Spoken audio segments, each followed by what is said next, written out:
Yes, Mr Robertson. Commissioner, today I'll continue with Mr Maguire. I'm unlikely to be finished with him today. At the moment, at least, I anticipate finishing him during the course of tomorrow. Obviously, some time will need to be allowed at some time in relation to any applications for leave to cross-examination and matters of that kind. So I still hope that the main segment of the public inquiry will be finished this week, but that will obviously depend on what occurs during the course of today and tomorrow morning. Yes. Next, one correction to a matter I raised yesterday. At transcript page 1556, line 5, I referred to evidence that Mr Maguire obtained briefings regarding his obligations under the New South Wales Ministerial Code of Conduct. I wrongly said that that evidence emanated from the Department of Parliamentary Services and the Department of the Legislative Assembly. What I should have said was that information emanated from the Department of Premier of Cabinet. And of course, it's the Premier who is ultimately responsible for enforcing the New South Wales Ministerial Code of Conduct. And so plainly enough, information concerning that code comes from the Department of Premier and Cabinet rather than from the parliamentary departments to which I drew attention. But I thought I should correct that technical matter. Yes, thank you. I'm ready for Mr Maguire then. Mr Maguire, you continue to be bound by the affirmation you made yesterday? Yes, Commissioner. Yes, Mr Robertson.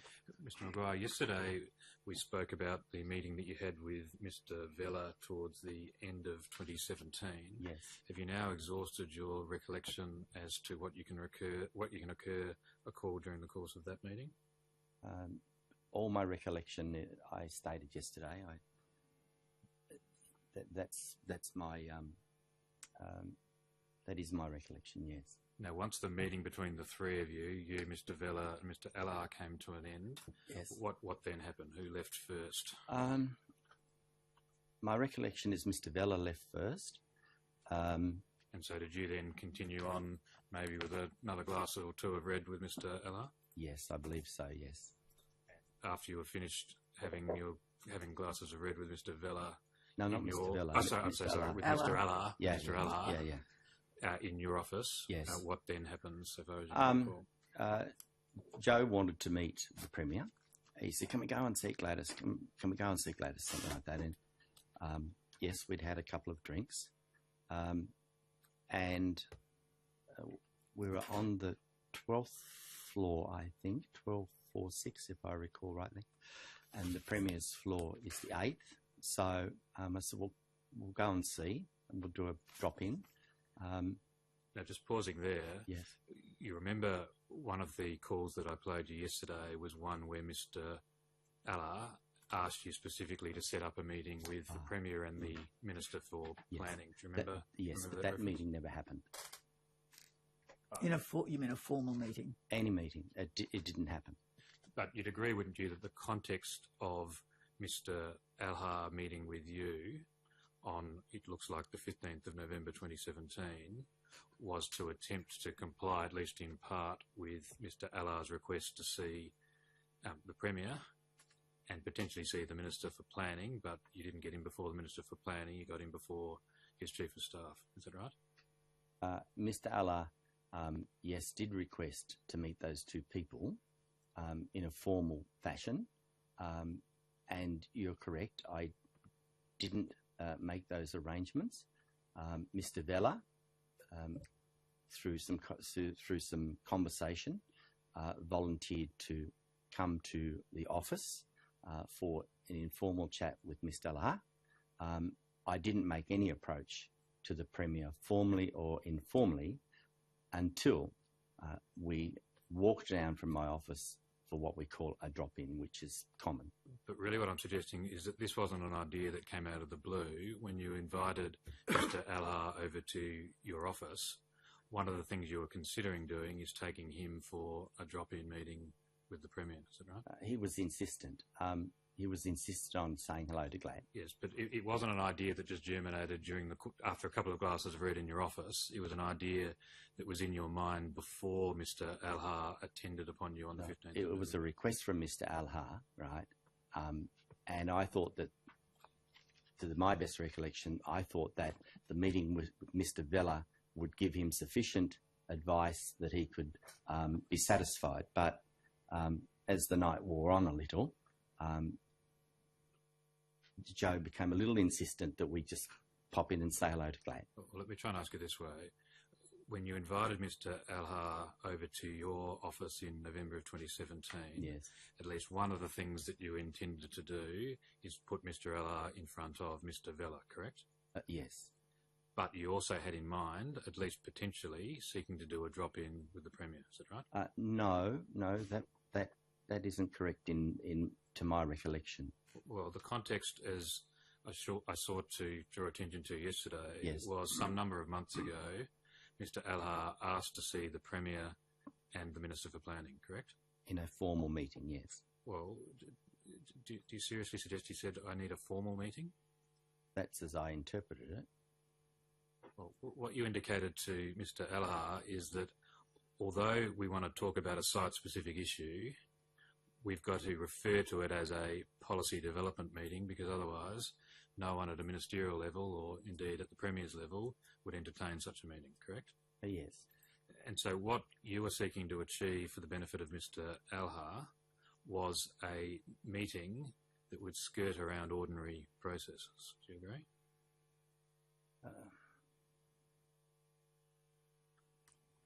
I wouldn't put it that way, but because of Mr. Vella's willingness to meet, I thought that would suffice. Well, Mr. Alha was quite insistent in the lead up to the meeting with Mr. Vella and the drop-in with the Premier on setting up the meeting that he wanted, which was with not just with the Minister for Planning, but with the Premier as well. Is that right? Yes. And when you were contemplating the meeting with Mr. Alha, you were contemplating at least the possibility of doing a drop-in meeting. Is that right? It may have crossed my mind. And a drop-in meeting with the Premier is what I mean, yes?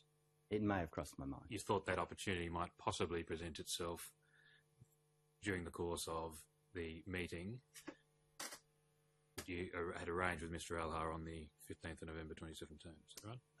I really can't be clear about that. Well, just trying to underline the context here. The context was Mr. Alha says, I want a meeting with the Premier and the Minister of Planning, correct? Yes. He made contact with you on multiple occasions seeking to procure those meetings, correct? Yes.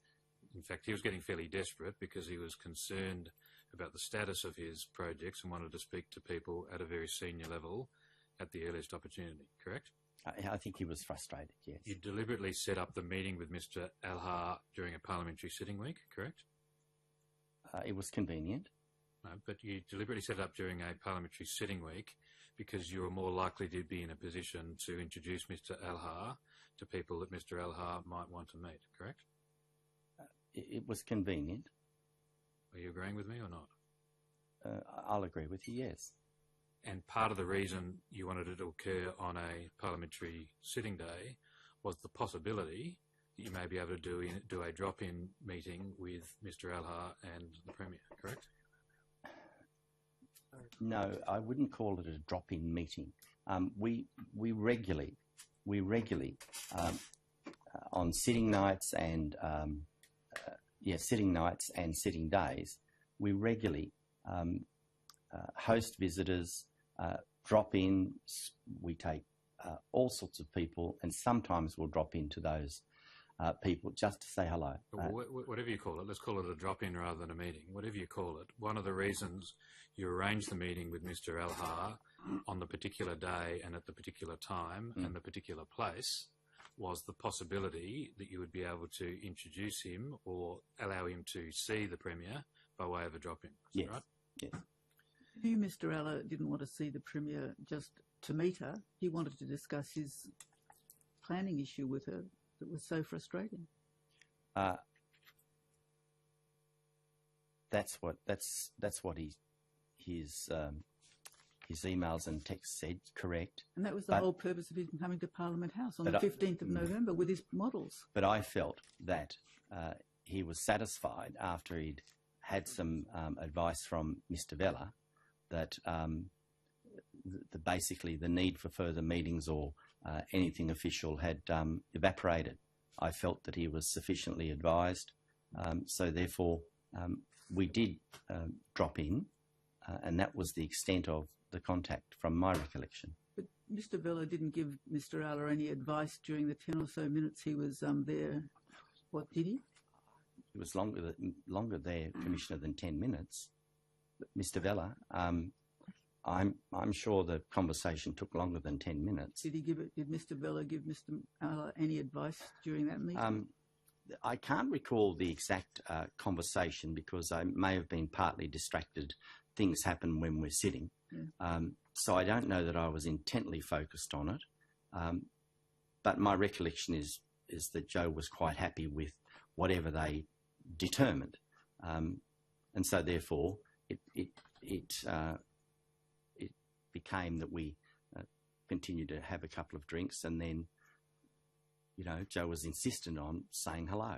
And so down we went, and I asked, can we pop in? Would have taken less than 2 minutes, and we left.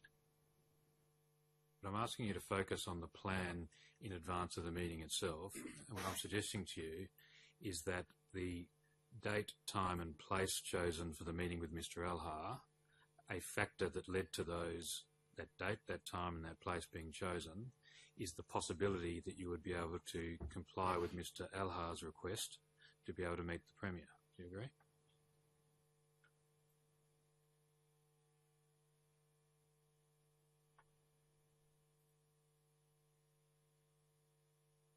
I can't say that was the driving purpose, but yes, I agree. It was the driving purpose. It was at least a factor that was taken into account. I agree.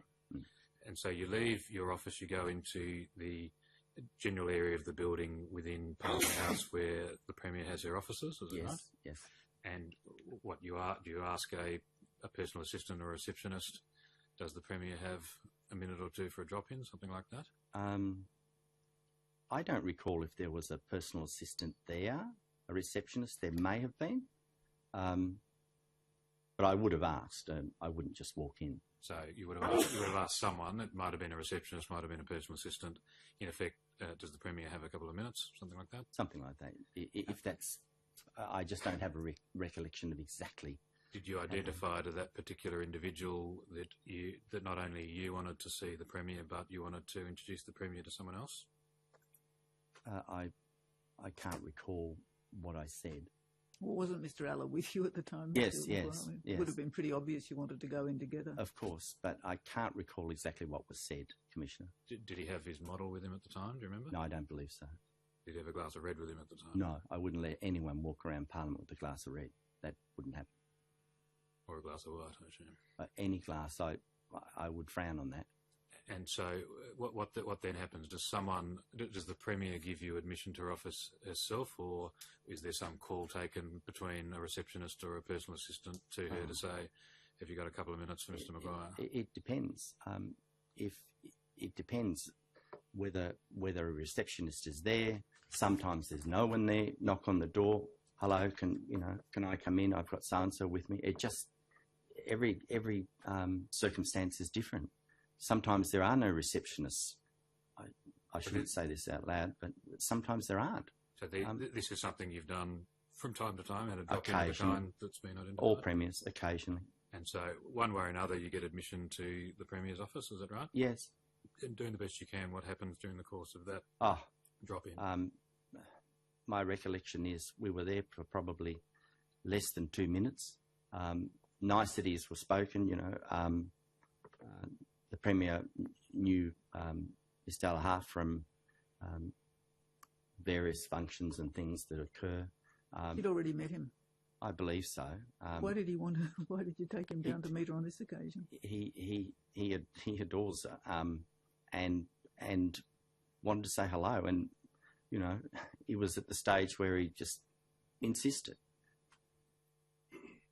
Did you first introduce Mr. Alhar to Ms. Berejiklian? I can't recall. But you at least knew that they had met each other before, is that right? I believe on a number of occasions, perhaps at functions and things, I over the years. I think did you not hold a fundraiser dinner in about September of that year? Oh, Commissioner, I couldn't tell you when it was. September 2017? We held lots of fundraisers. About the 12th? We had lots of fundraisers, Commissioner, for charity, for I understand that. I'm asking about this particular one and whether Mr. Alla and the Premier were both present at that dinner. I can't recall. Can I assist you this way in relation to the Commissioner's question? Can we go to document 98, please?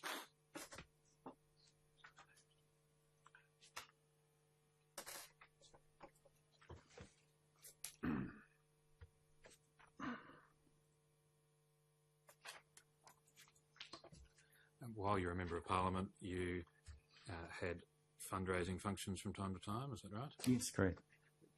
Whether you've ever had a fundraising function at which you invited Ms Berejiklian to attend and that she in fact attended?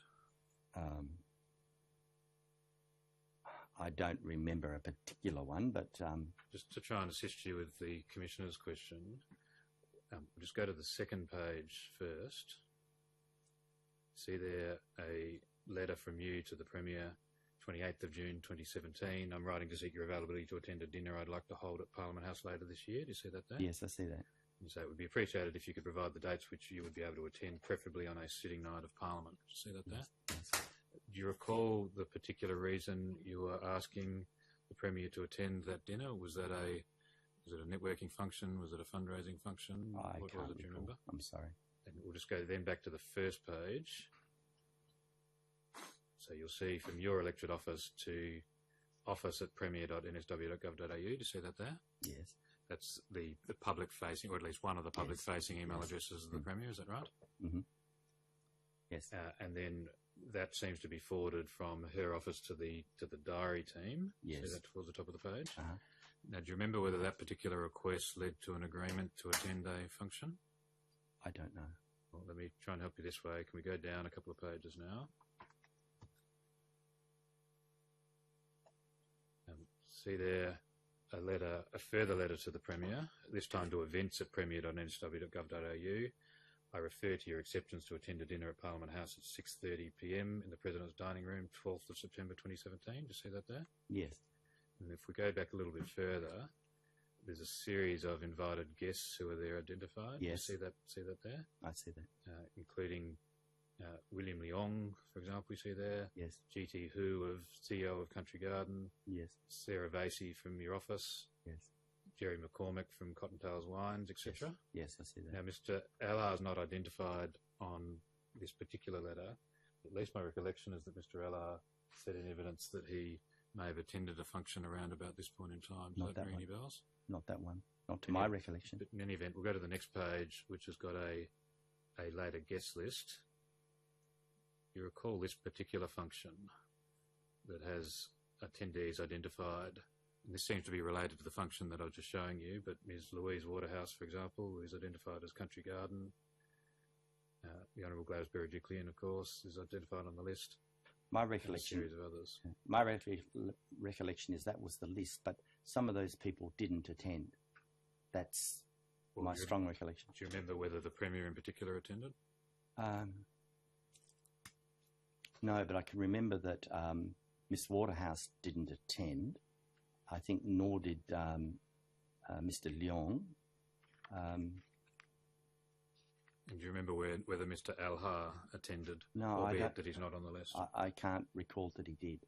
What about the gentleman we saw on the previous page by the name of GT? No, I don't believe he did. The acronym of GT. Is he GT who? Yeah, I don't believe he did. At that point in time, he was the CEO of Country Garden Australia, yes, is that right? I don't believe he ever attended. But this particular function, can you remember what the function was associated with? Was it a fundraising function? It was a dinner fundraising function, yes. That's my recollection. And when you say fundraising, you mean fundraising for your potential next election campaign, yes. Is that right? Each candidate must raise a certain amount of money. These events are held on a regular basis. And so the attendees, at least those who attended, would have paid a fee to attend, yes, by way correct. of fundraising, is that right? Yes. And do you remember how much that was? No, I'm sorry. What would you ordinarily charge as a fundraiser for you, but a function to which the Premier and I think there were other. We'll put that back on the screen. There was another minister or two Mr. Perrotto as well. Mr. Perrotto. Mr. Perrotto as well. If you see the speakers in order, you first, the Treasurer next and the Premier after that. See that there? Yes, I see that. And so what, at that point in time, would have you ordinarily charged for a fundraising function at which that very senior lineup was in attendance? I'd only be guessing about what was charged. Well, are we talking $100, $1,000, no. $5,000? Give us a general indication. Perhaps $1,000, perhaps. But you don't specifically recall for No, this I function? don't, sorry. Commissioner, I tender the bundle of documents on the screen, being a series of documents relating to fundraising dinner 12 September 2017. We exhibit 355. So back to the drop-in with the Premier. You're present, Mr. Alhar's present, and the Premier's present, correct? Yes. Anyone else present? Not that I recall. And what was discussed during the course of that drop-in? It was greetings, niceties. My recollection, it was less than 2 minutes that we were there to say hello.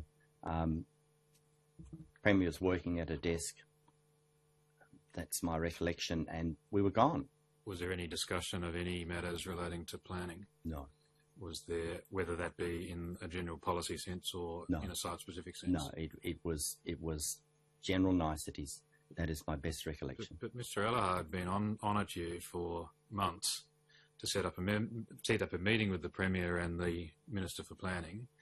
He gets his meeting not with the Minister for Planning, but with the Chief of Staff to the Minister for Planning. And by the sounds of it, he's at you during the course of having a glass or two of red to say, let's see the Premier, let's see the Premier, let's see the Premier. My recollection... He's saying he doesn't take the opportunity then to complain to her about something that he was complaining to you about for months, which was the problems that he was having in the planning area. No, my recollection is that he was satisfied. Mr. Vella and him had discussions. He was quite satisfied. But as the evening wore on, he became, let's go and see Glad. And the conversation was very short. I'm sure, was probably less than 2 minutes. I don't even think a photo was taken, which is what you'd normally do in a drop-in. And that was it. We were gone. Say to Mr. Alhar in advance, look, we'll try and do this drop-in, but whatever you do, don't talk about the project that you've been talking to me about for weeks and months. I could have cautioned him. You don't have any recollection? I don't have any. Do you? No, I don't. But you're saying, what, it was a short meeting of a few minutes? Oh, and, yes. And there was nothing to do with planning discussed at all, was it? Not that I recall. We stood. We stood, said hello. Look, it would have been less than 2 minutes. That's my best recollection. And it was just general niceties, Commissioner. That's, greetings, and that's it. Is that the only occasion on which you have taken a developer for a drop-in with the Premier or with another member of the Ministry? It's the only one I recall. No other ones you can think of? No. Now, other than the matters that we've discussed before, do you agree that you also provide Mr. Alhar with assistance to get either him or his planning people at meetings with relevant individuals who might be able to discuss the problems that he was having in what I'll call the planning area? You mean people from planning departments, etc., through the Minister's office? Things of that kind, yes. Yes, I did assist, yes. And so just by way of an example, can we go please to volume 14, page 134? And I want to show you something that looks, at least to me, like an example of something of that kind.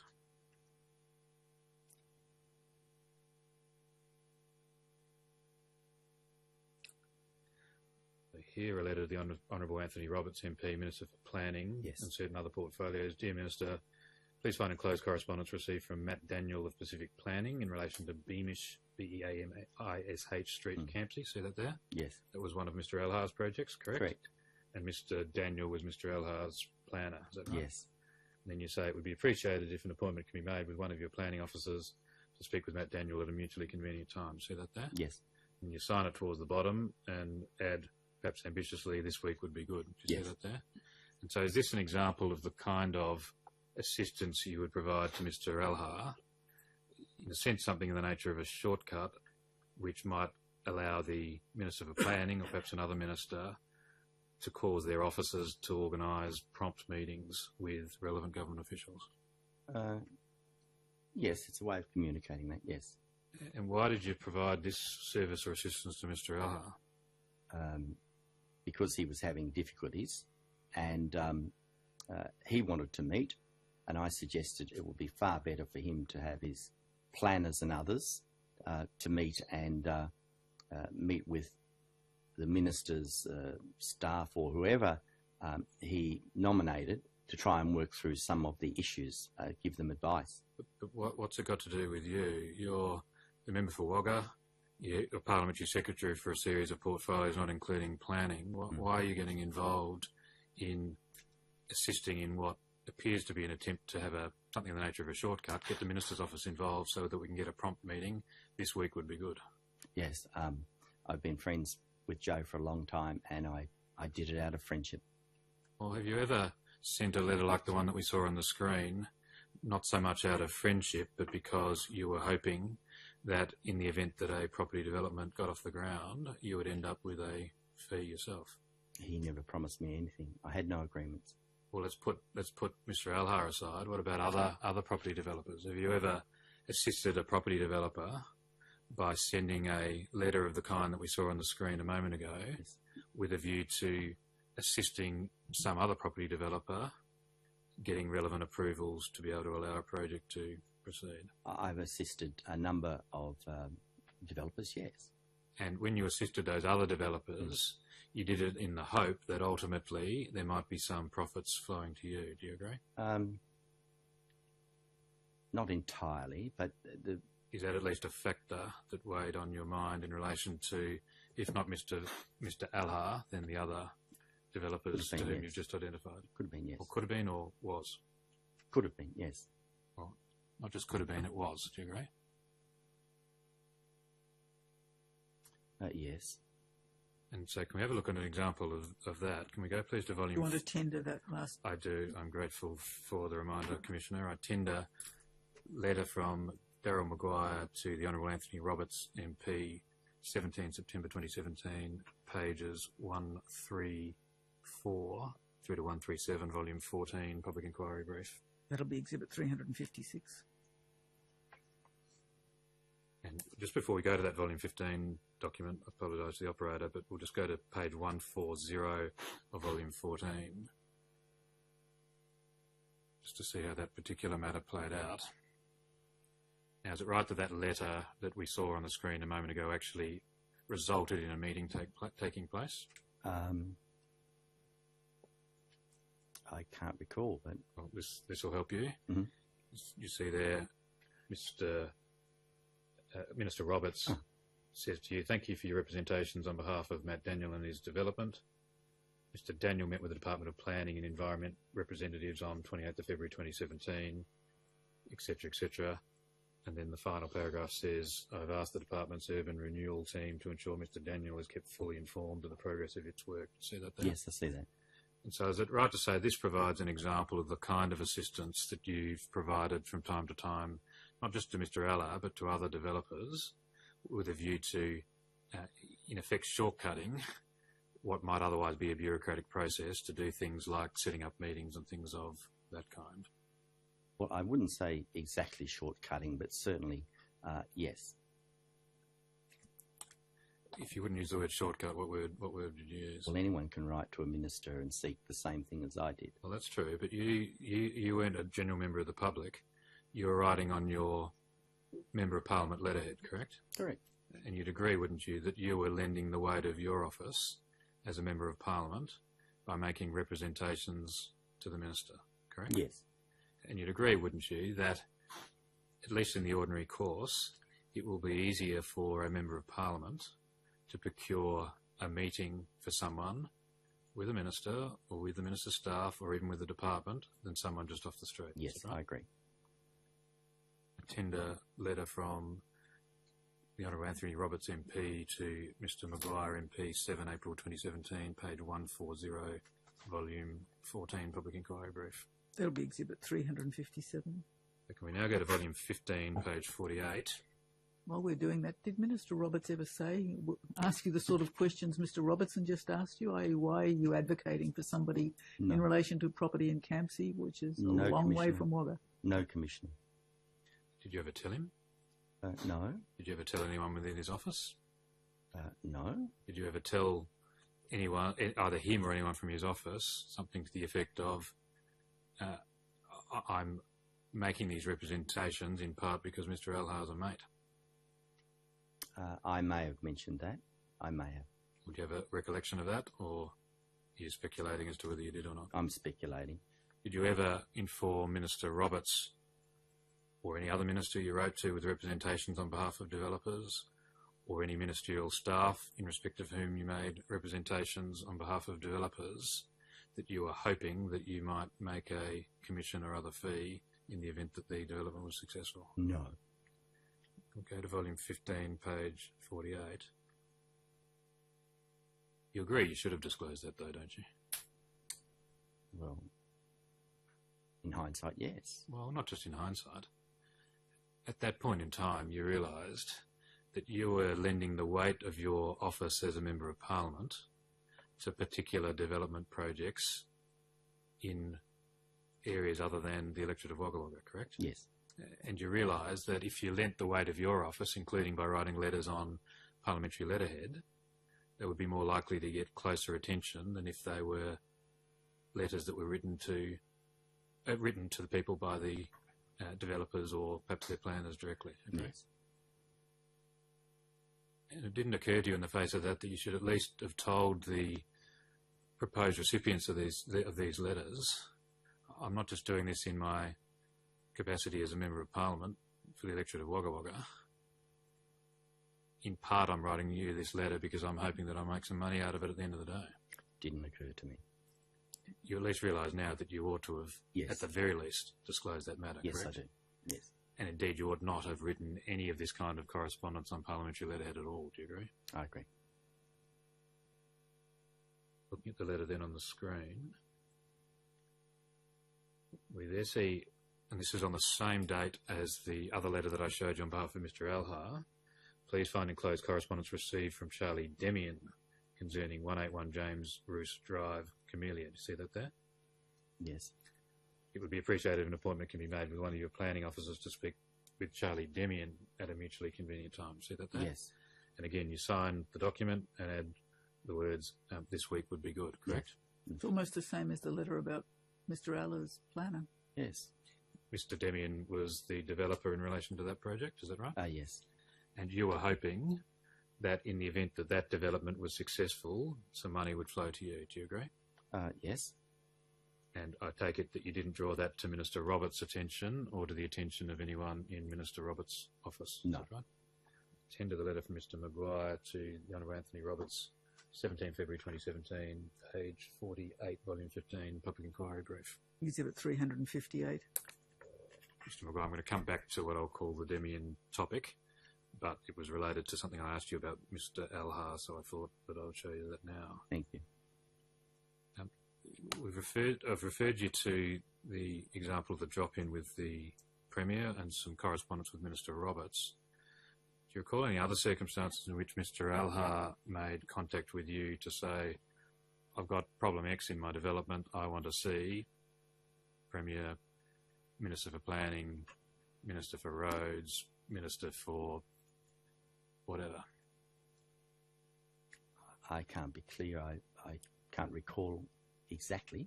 If he did, I take it you would have taken up the cudgels, as it were, and sought to obtain a meeting of the kind that he'd requested. I would have taken an interest, yes. Not just taken an interest, you would have taken action as well, is that right? It depended what it was. Do you agree that you had some discussions with Mr. Alhar, perhaps by about 2017, or if not, if it was later, if it was earlier, then that's fine, to the effect that one possibility would be that if you retired from Parliament, the two of you might work together in some shape or form? Perhaps as an employee, perhaps as a consultant, perhaps in some other way. I do recall that there was some mention, be it briefly. So one possibility in terms of your post-parliamentary career was to work alongside Mr. Alhar, is that right? I'm sure that at some point it was touched on, but I don't believe that any continuing or in-depth discussions had about that. It was at least a discussion as a possibility, but I'm not suggesting that there was anything signed up or anything along those lines, but it was at least discussed as a possibility. It was suggested.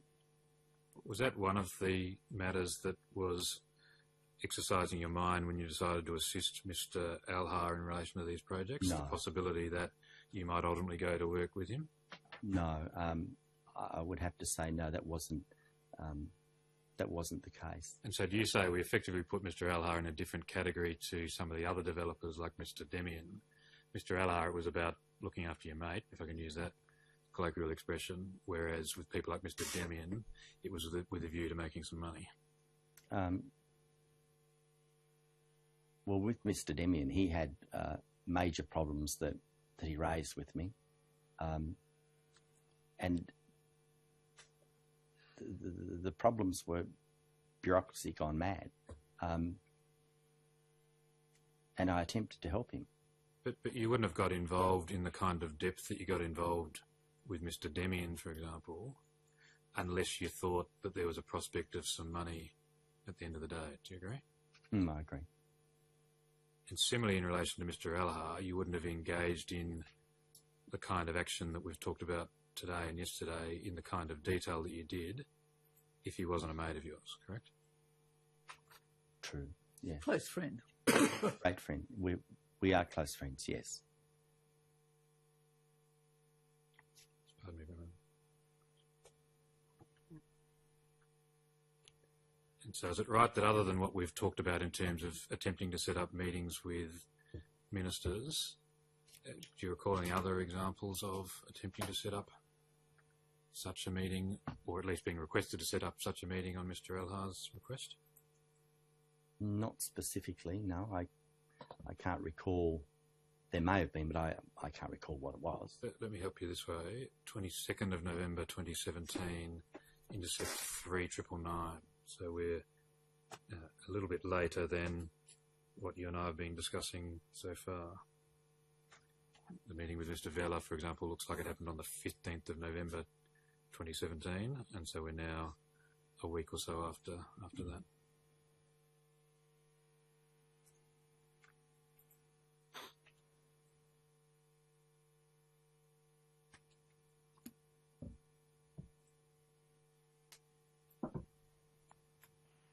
Who's in charge of the train station? Well, Minister for Transport. Yeah, who's that? That's Constance. Can we have a meeting with him? Yeah, I'm sure. No problem. When? Oh, well, mate, how long's a bit of string? Yeah. How long's a bit of string? I'll go and have a talk to him and see what's possible, okay? Just because the location of the train station, I just want some clarity if they are going to move the train station and if they're looking at it. I want some fucking straight answers. I don't know. Don't know. Anyway, you want to have a chat? I'll go and have a chat, and we're talking about where we were walking the other day, aren't we? Yeah. Yeah, all right, okay. Leave it with me, I'll come back to you. See ya. Righto. Bye. So does that refresh your memory of another example, this time the Minister for Transport? Yes. Do you recall whether you did either set up a meeting or have a drop-in or anything like that in relation to the Minister for Transport? I don't recall that I did.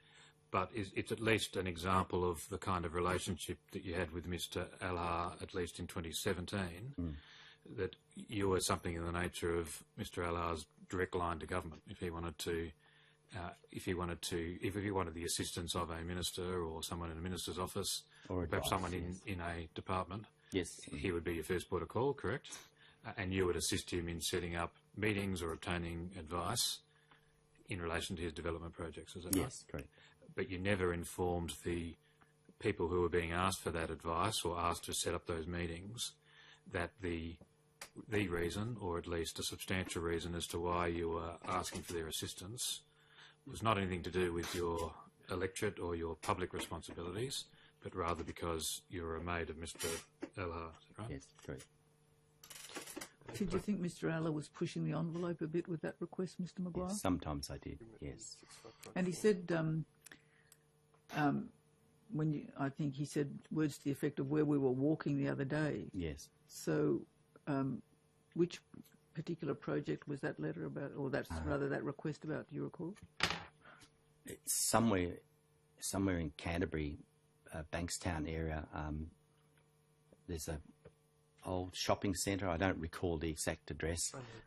We went and had lunch, I think, and that's what he was referring to. But I can't recall that I ever made that inquiry because that was pushing the envelope. So were you about to tender that, Mr. Robertson? I tender telephone intercept 3999, 22nd of November 2017 extract and accompanying transcript. Exhibit 359. Pardon me for a moment, Commissioner.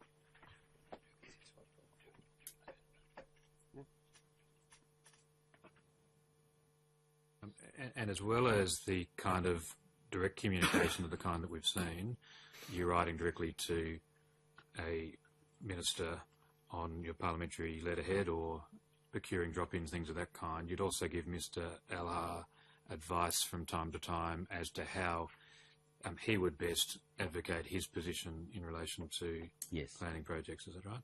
Yes. Sometimes to calm him down, but yes.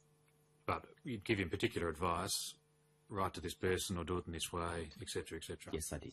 Including in relation to the particular project that was agitating him at the time that you organised the meeting between him and Mr. Vella. Is that right?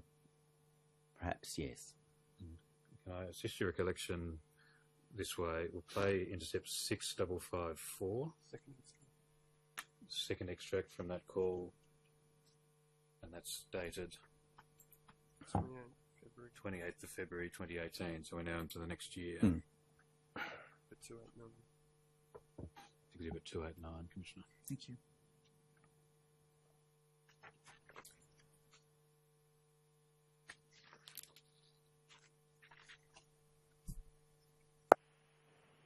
So I was thinking about how we move it along. I think you would get your staff to write a stinking letter to Roberts and say, look, we participated in this, and this, right? And you CC the Premier. You send it to the Premier. Okay? So you write it to Roberts. I've had 5 meetings with them. Am I allowed to mention I've even met with the Chief of Staff? No, of course you are. Right? Just go through it.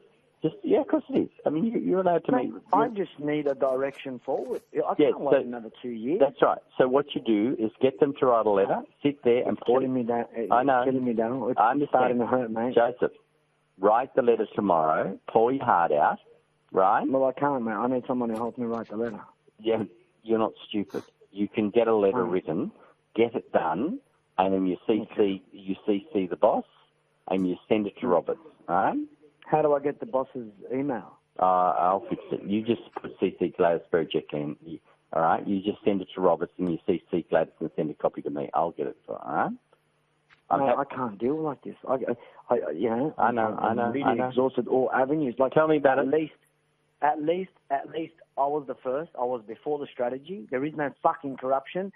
You know what I mean? These are the guys that fucking came out with this minimum quota. Let me start. I've given you what I want you to do. Pour your heart out. Give me the letter, okay? And I will go and complain bitterly about it. And I might even produce it at the planning meeting when I've got that Sydney Commission woman there, okay? I just might bring it left field. Because we wrote a lot of letters to the Minister before, remember? Mr. Maguire, does that provide another example of the kind of assistance you would provide? Yes. Not just to Mr. Alha, but also to other property developers from time to time? Yes. In effect, advice as to the best way to get a particular point of view forward, is that right? And you referred again, CC it to the Premier, I'll get it to her, all right. You said something like that? Yes. Is that what you in fact did? I don't recall if I did. Is it right, you don't have a recollection one way or the other? No. But you offered to personally deliver it to the Premier. I said I'd get it to her. You said I'll give it to her. Well, you said give it to me and I'll give it to her. Or words to that effect. Well, I offered then, yes. I think it may have been get it to her. Oh, was it? I'm sorry then. I might just check that in fairness to the witness. Yes. 6554. I'll give it to her, all right. I'll give it to her, all right, was the quote. I think you're That's right, what I thought, yes. you recall whether you gave it to her? No, I don't. Do you recall whether anything came of this idea? In other words, sending a letter to the Minister with a copy to the Premier, whether that actually led to anything at all? No, I don't recall. Similarly, in relation to the Minister for Transport point that we raised before, Yeah. There was a request to, as it were, set up a meeting or for you to raise it with the Minister. Yes. To your knowledge and recollection, did anything actually happen in relation to that? To my recollection, best recollection, no. So is it fair to say that in relation to Mr. Allard... Can I just ask one further question on that? Mr. Maguire, you also said in that extract, you might, words to the effect, that you might even raise the matter at the planning meeting you're going to have with that the Sydney Commission woman, I think, or words to that effect. Was that in relation to the meeting that had by then, I think, been lined up to take place in March with Dr. Hill and others, which Miss Waterhouse was going to attend? Perhaps, Commissioner. I think that's the only meeting I ever had with them. And so when you referred to her as the Sydney Commission woman, you're referring to Dr. Hill of the Greater Sydney Commission, is that right? I would think so. And at least in relation to Mr. Alhar, we've seen a number of examples where you've written to ministers or you've provided assistance in setting up meetings or having drop-ins, things of that kind. Yes. Did any of them, to your knowledge, actually lead to any change in either policy generally or decisions in a particular site-specific case? Not to my knowledge. So they're at least aimed to assist Mr. Alhar in his development projects, correct? Yes, to get some direction and advice, yes. And therefore, with the view to assist him, but with the view to those development projects being able to proceed, correct? Yes. But at least so far as you know, none of those steps resulted in a change either in general matters of policy or in decisions in the particular case for Mr. Alhar or anyone associated with Mr. Alhar, is that right? Not to the best of my recollection. Not so far as you know, at least. No.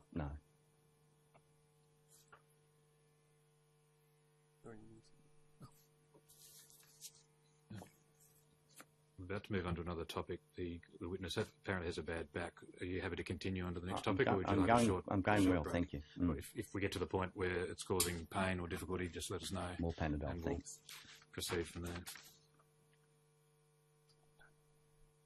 Mr. Maguire, do you agree that you provided assistance to Ms. Louise Waterhouse in relation to proposed sales or development of land associated with her family in the Badgerys Creek area of Sydney, of Greater Sydney? Yes, I agree.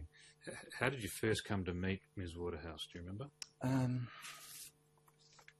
My recollection is through the Tongan consulate. Ms. Waterhouse is the representative, or Mr. Waterhouse, Mr. Bill Waterhouse was the honorary consul, and Ms. Waterhouse often acted for him and then became the consul. So that's where I met her. I think Mr. Bill Waterhouse might have been the Consul General, the Honorary Consul General of Tonga, is that right? Yes. And Ms. Waterhouse, before he passed away, was an Honorary Consul rather than Consul General, correct, right? Yes. And she ultimately took over the Consul General position when Bill Waterhouse passed away. Is that consistent with your recollection? Correct, yeah. But is it right that the first time you recall meeting Ms. Waterhouse was in a consular type role than in a, what I might call a business type relationship? Yes. And was that in connection with your role as chairman of the New South Wales Parliament Asia Pacific Friendship Group? We regularly had round tables with the consular officials. They were invited about every quarter, where members of Parliament would sometimes have a light luncheon and meet and talk about specific issues with the consular representatives, and they would give reports. That was the practice. But the reason that you were involved in those functions was in your capacity as chair of the Asia Pacific Friendship Group, correct. Is that right? And so just so I can get the context around what I've just been asking you, can we go please to volume 16, page 1? This is exhibit 254.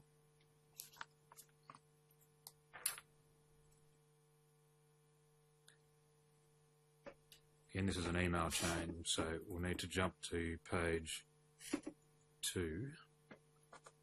In fact, If you have a look at the bottom of this page, we'll just scan down just ever so slightly.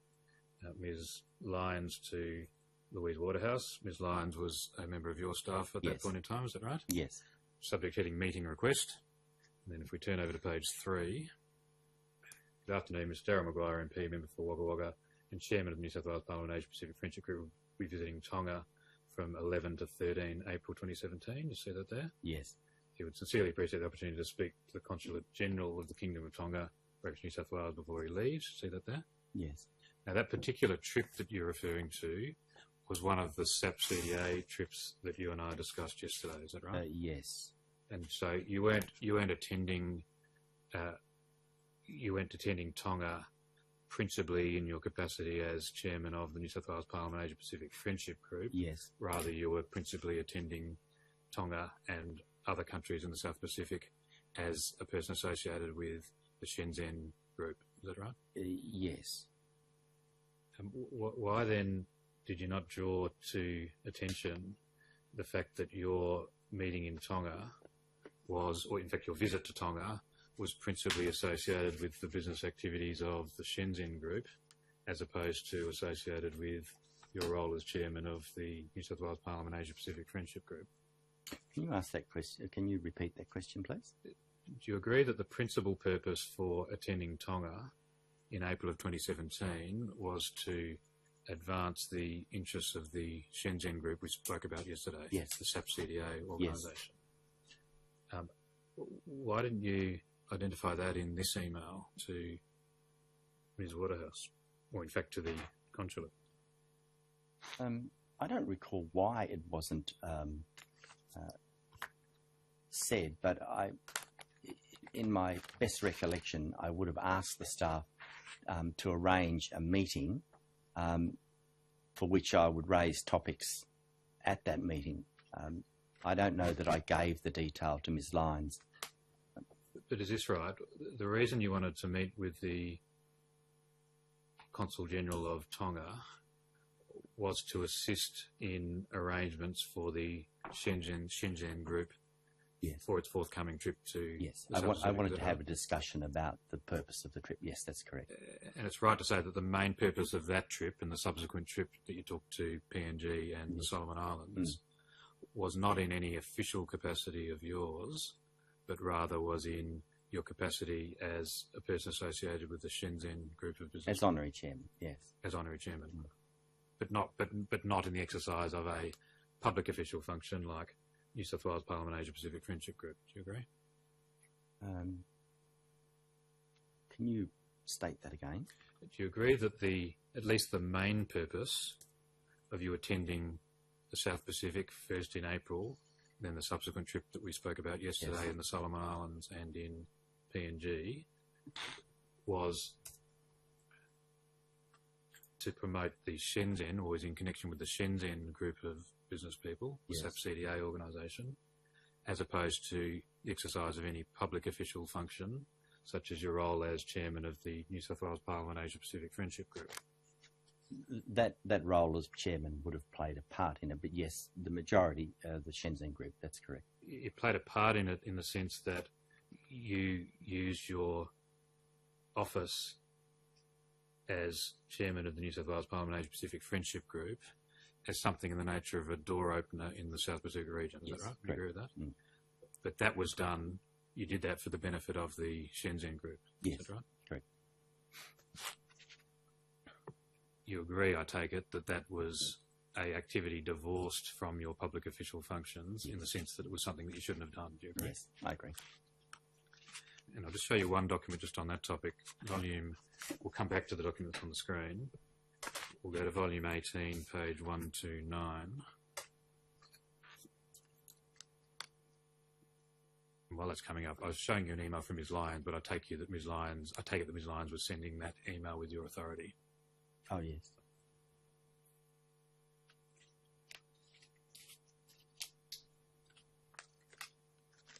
Volume 18, page 129.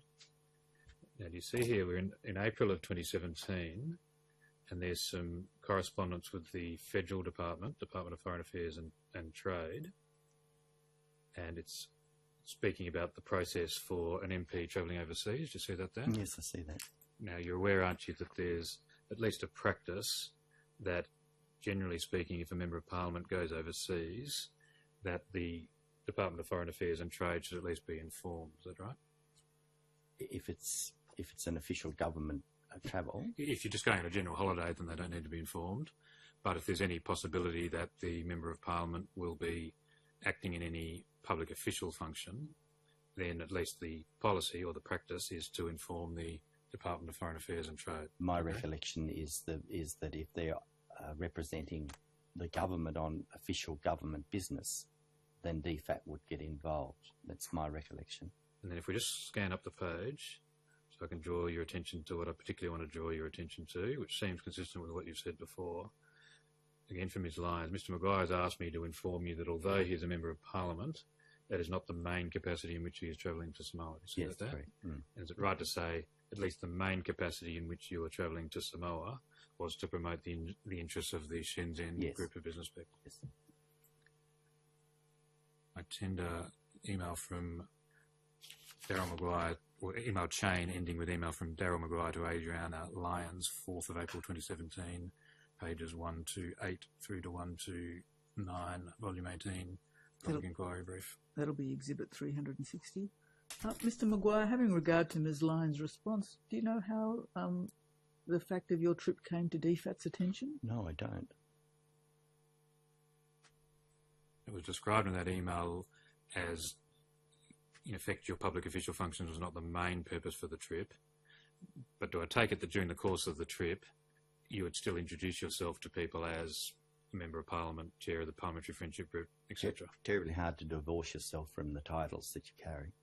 But a little bit more than that, you would also, for example, you would use your Parliament business card, which includes New South Wales Parliamentary Friendship Group, if there was an exchange of name cards or business cards during the course of the function. Is that right? You didn't have some separate business card as honorary chair of the Shenzhen group of business people. Is that right?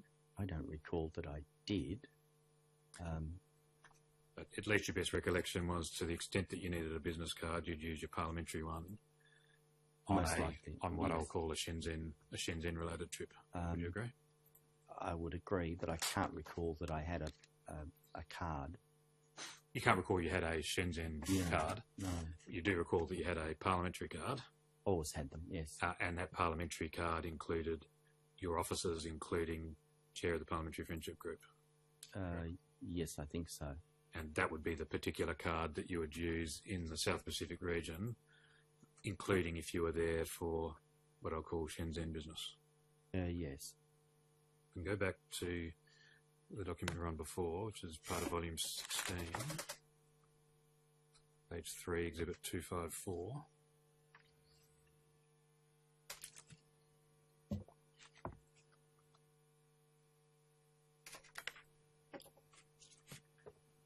So showing you this email from Ms. Lyons, we'll go up a page now so we can follow the chain. Mm-hmm.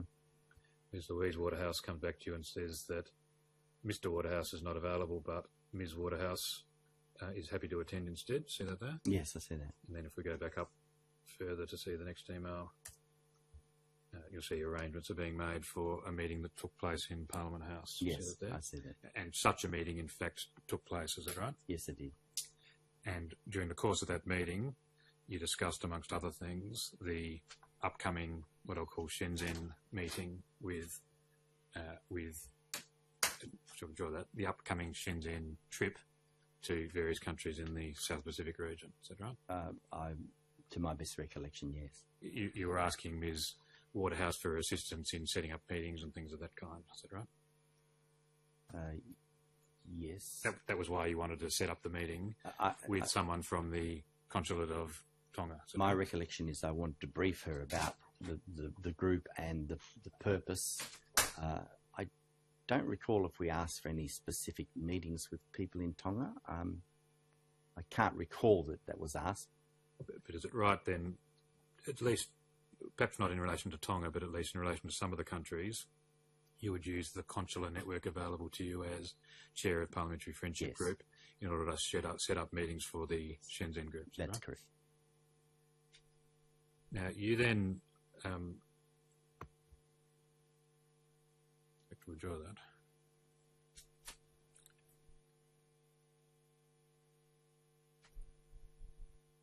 Just pardon me for a moment. Do you recall whether during that first meeting with Ms. Waterhouse, the one in response to the email chain we've just seen, whether there was any discussion of business or whether it was only discussion of your upcoming trip to South Pacific with the Shenzhen group? I have a vague recollection of that meeting. Very vague recollection of what was discussed. I think if I have a recollection of it, it was basically about what the purpose was of the visit. I don't recall that Miss Waterhouse raised anything else. Well, I'll help you this way. If we go to page 6 of volume 16, exhibit 255.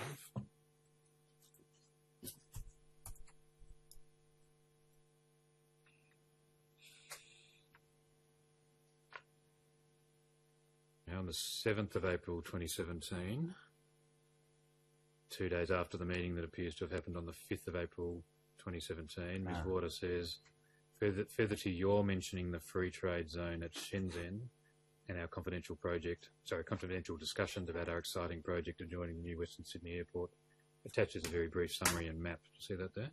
Yes. Now, the free trade zone at Shenzhen, what were you telling Ms. Waterhouse about that? My recollection is that the Shenzhen group wanted to give access to the South Pacific countries into the free trade zone, which they operate in major centres in China, where they've got bond stores for alcohol. You have fish, produce. There are major trading centres of tens of acres, and that was part of the concept of linking those Pacific countries to the Shenzhen group. And so those areas are free trade zones in the sense that you can import or export to that particular zone, yes, without having to pay import duties or export duties. And there are special conditions in China, and they exist in most of the major cities, that free trade zones are encouraged by the Chinese government. And then what did that have to do with the South Pacific region and the Shenzhen business people? You're starting to explain that? Well, that would open up for them a connection into the free trade zone. Shenzhen could organise that. That means the Pacific Islanders could export their product easier, quicker, and directly into Shenzhen. And what does that mean? That they'd be able to export into Shenzhen, which product which might then be exported somewhere else, but without having to be concerned about import and export duties. Is that the idea, or is it all about getting access to, as it were, Shenzhen purchases? It was all about getting access to a Shenzhen market, a huge market, richest city in China, and it was about getting produce there fresh, access, not about tax dodging or anything like that. It was special provisions, conditions that they operate under, but everyone has to operate under those conditions.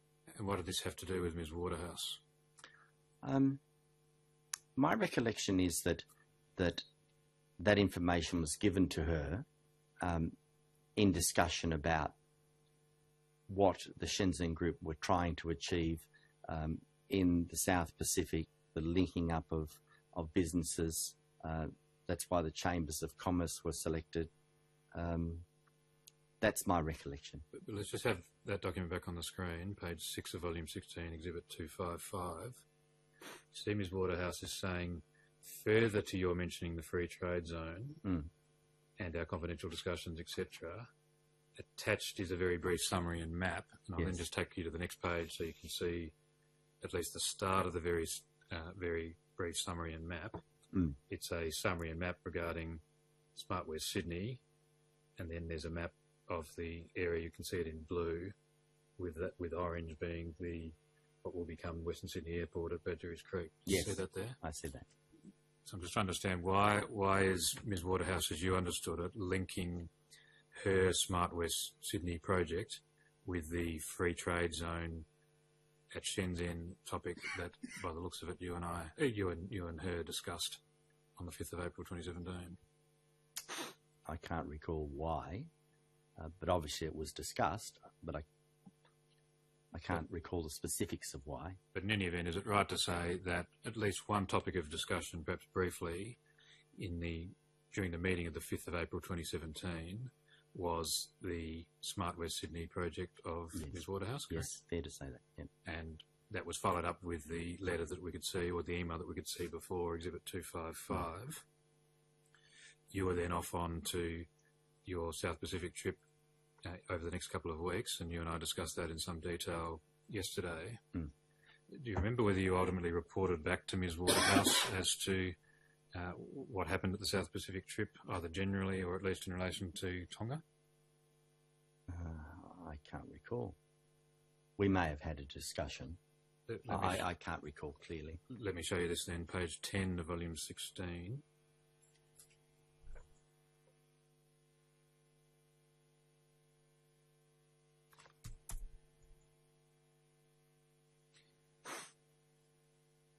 We'll pick up this email chain 17th of April 2017, which is the day after you're back from the South Pacific.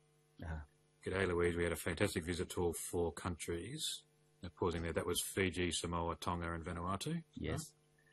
Right? And they've all joined the group. What group were you there referring to? Was that the Shenzhen group? Yes, the Shenzhen group.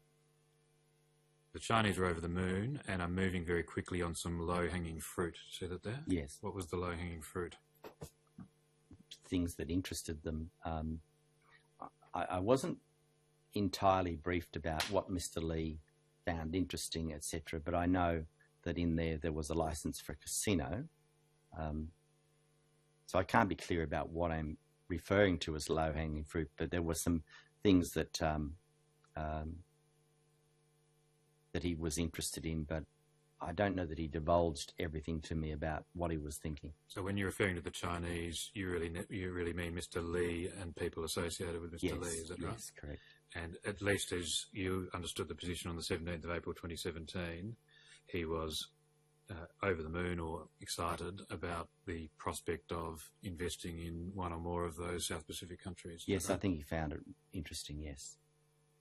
And as I think you explained yesterday, one of the reasons you were involved in the Shenzhen group was that you were hopeful that some of these projects might come off and that might ultimately lead to some profits for you. And money for the trust, yes, that's right. And money for the charitable trust that you referred to yesterday, is that right? Yes. But I think you said yesterday that that charitable trust never got off the ground, is it right? Neither did many of these projects. I don't think any got off the ground. So neither the commercial projects nor what might be called the charitable projects or charitable fund ultimately got off the ground, is that right? No, but I recall that Mr. Lee fixed the problem with the fruit. It was raised in the visit. They'd lost their export because of an issue with the fruit they produced, and it was raised, and I understand that he took moves to fix that. That's my recollection. Reference to squash? Yes, Commissioner, it's an export product, and my recollection, it was brought to the meeting's attention, and that Mr. Lee took steps to try and rectify the issue. It was an export market that they'd lost, and they were very concerned about it. To the best of my recollection, he took steps and he fixed it. Can you just remind me what CCIC is? Mr. Lee got CCIC to go to the island. Yes, that's China Customs. They operate in Australia, and they manage licensing and the protocols with regards to exporting and importing of product. But in Australia, it's exporting.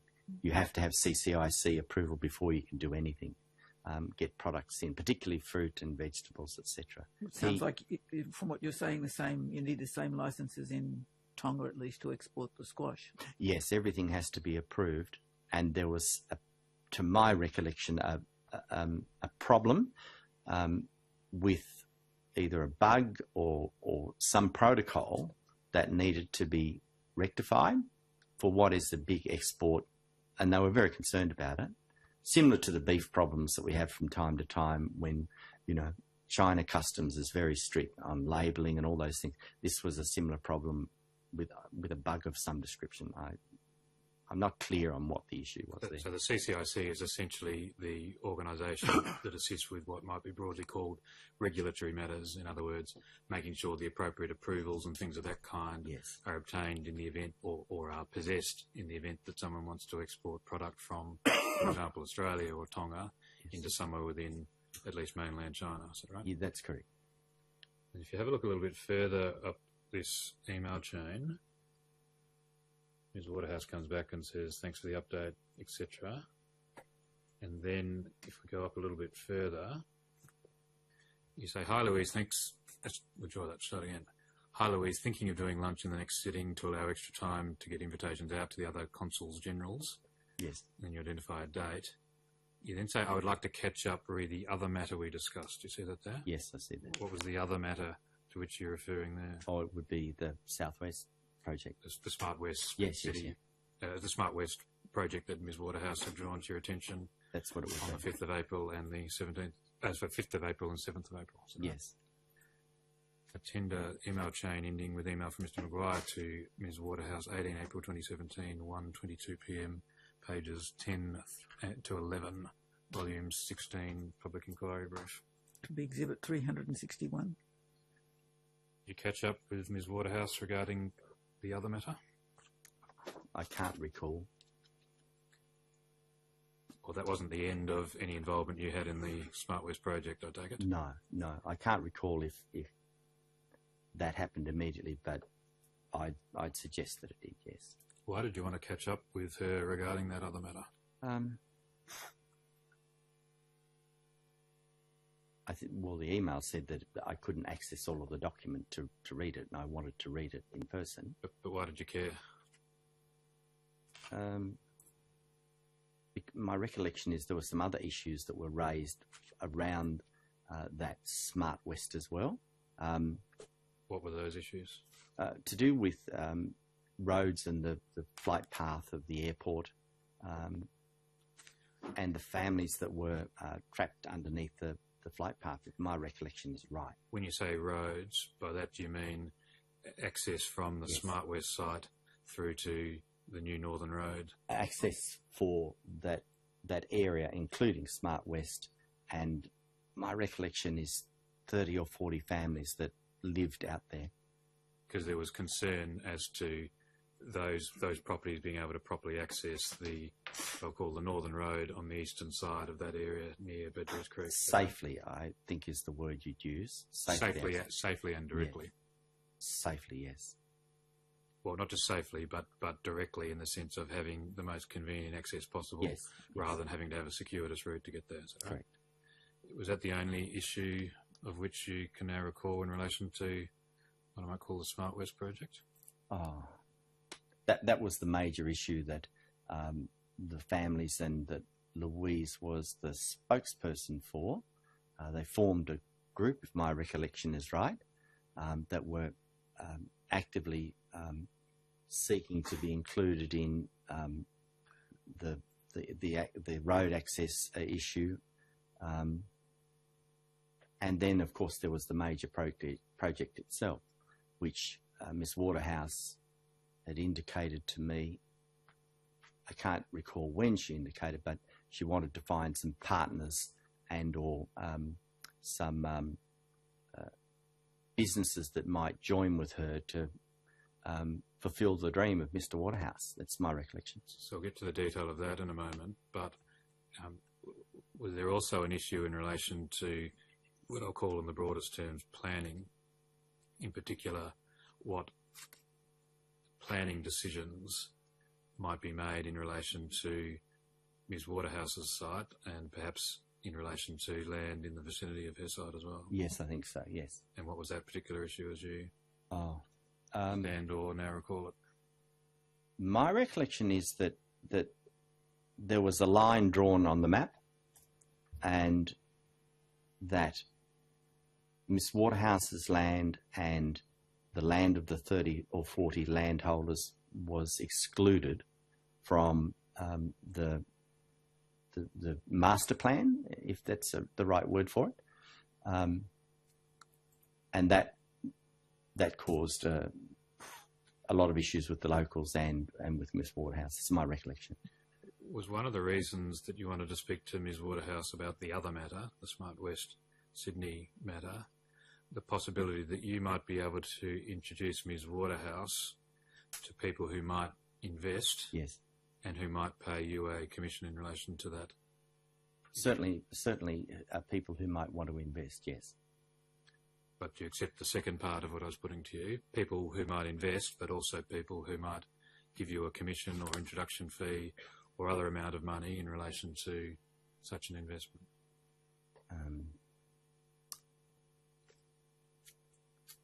Yes. And just to put some context around this point in time, I'm asking you at the moment about April of 2017.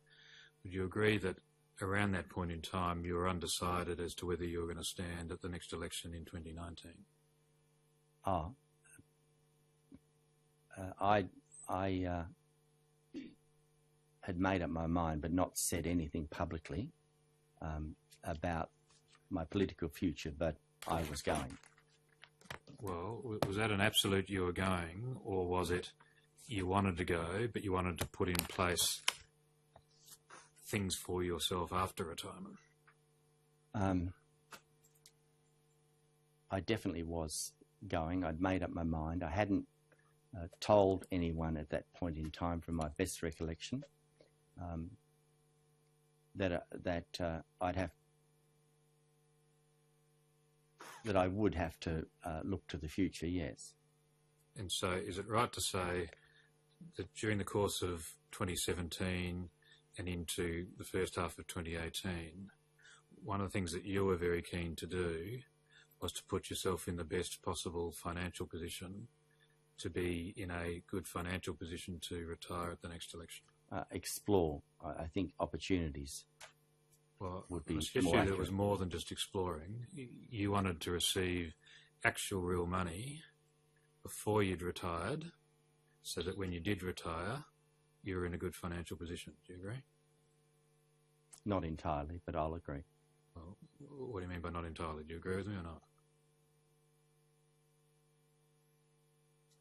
No doubt there were many things that you were considering at that point in time in your life, but Yes, there was. one of them was to ensure that you were in, as you saw it, a good financial position in order to retire, correct? I would have retired regardless of my financial position.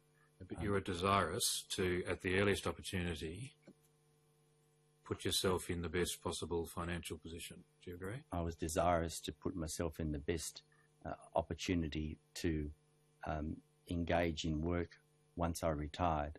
Well, what I want to suggest to you that it was more immediate than that. You were seeking, whilst you're a Member of Parliament, to earn profits then and there, not for the future, not for post-2019, but then and there, with a view to being in the best possible financial position that you could be, as at the time that you would have or might have retired. Do you agree?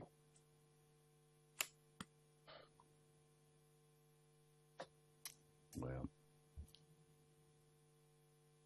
I'd have to agree. Because what I'm saying, what I'm suggesting to you, just to be clear about what I'm putting to you, I'm suggesting you're not just putting some irons in the fire in hope that post-2019 there's something there for you. You are trying to, for example, get your debts paid off in 2017 and 2018, or at least pay down your debts. Do you agree? Not entirely, no. Well, why don't you entirely agree? Well, because I really wanted to look to the future and have something to do, and I don't think it's uncommon to look for places that you can make a contribution, be employed, be active. That was on my mind, yes. Oh, that was certainly a factor. So Yes. one of the things you were seeking to do was to, as it were, have something to go to, correct? Yes. You were hopeful that someone would appoint you, for example, on a board of directors of a relevant company, correct? Well, I certainly was looking, but I had nothing specific. Well, at least you were seeking to, as I put it, something to go to, having some position, be it on a board of directors of companies or as a consultant or something Explore. like that. And so that the day after you retire from Parliament, you're not, as it were, unemployed, you've got set up a new activity, as it were.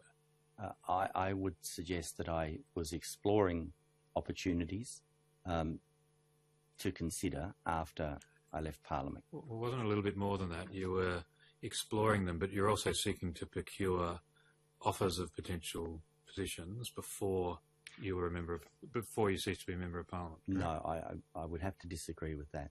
You were offered a position on the board of directors of United World Enterprises in 2017, weren't you? It was touched on briefly in a conversation that was, I don't think, ever touched on again. It was just touched on and left at that. Well, does that mean you're agreeing that you were offered a position on the board of United World Enterprises in or about 2017? It was mentioned. It was mentioned. There was no formal offer. It was mentioned. And in fact, you sought the advice of the Parliamentary Ethics Advisor in relation to that mentioning or offer. Do you agree? I did seek the advice of the Parliamentary Ethics Officer for some reason. I can't recall if that was it. Well, let me help you this way. We'll go to Volume 1, page 237, Exhibit 105.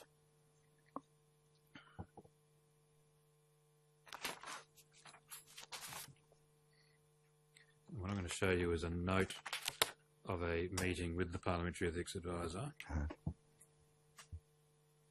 referring to a discussion with you, 26th of July 2017, saying China firm has approached him to join board. He is undecided whether to contest next election, accept position with UWE, United World Export to China of hay and oats. See that there? Yes. Do you agree that this note is an accurate discussion or an accurate representation or summary of the discussion that you had with the Parliamentary Ethics Advisor Yes. on or about the 26th of July 2017? Yes. And so UWE had suggested a potential board position for you. Is that right? Yes, they had touched on it once. I recall that. And it notes there, undecided as to whether to contest the next election. Is that accurate as at the 26th of July 2017? No, I'd already decided. So at least in your own mind, you'd made the decision, but at least with your discussions with the Parliamentary Ethics Advisor, you kept that as a more open proposition. Is that right?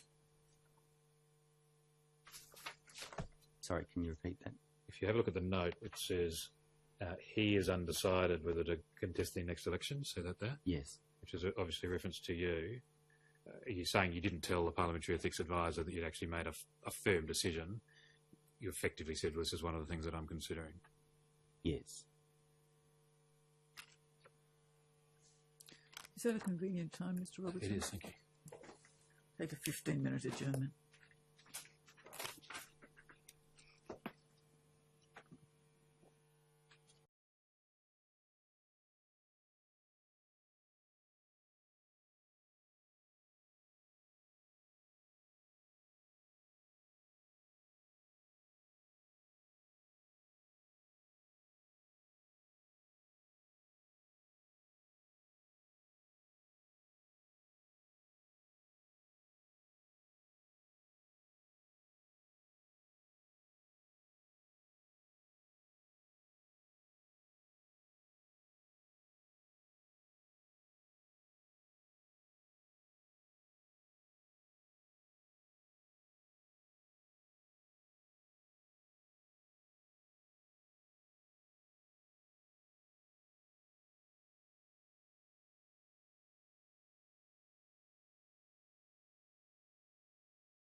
Are you bound by the affirmation? You can. Yes, Yes, Commissioner.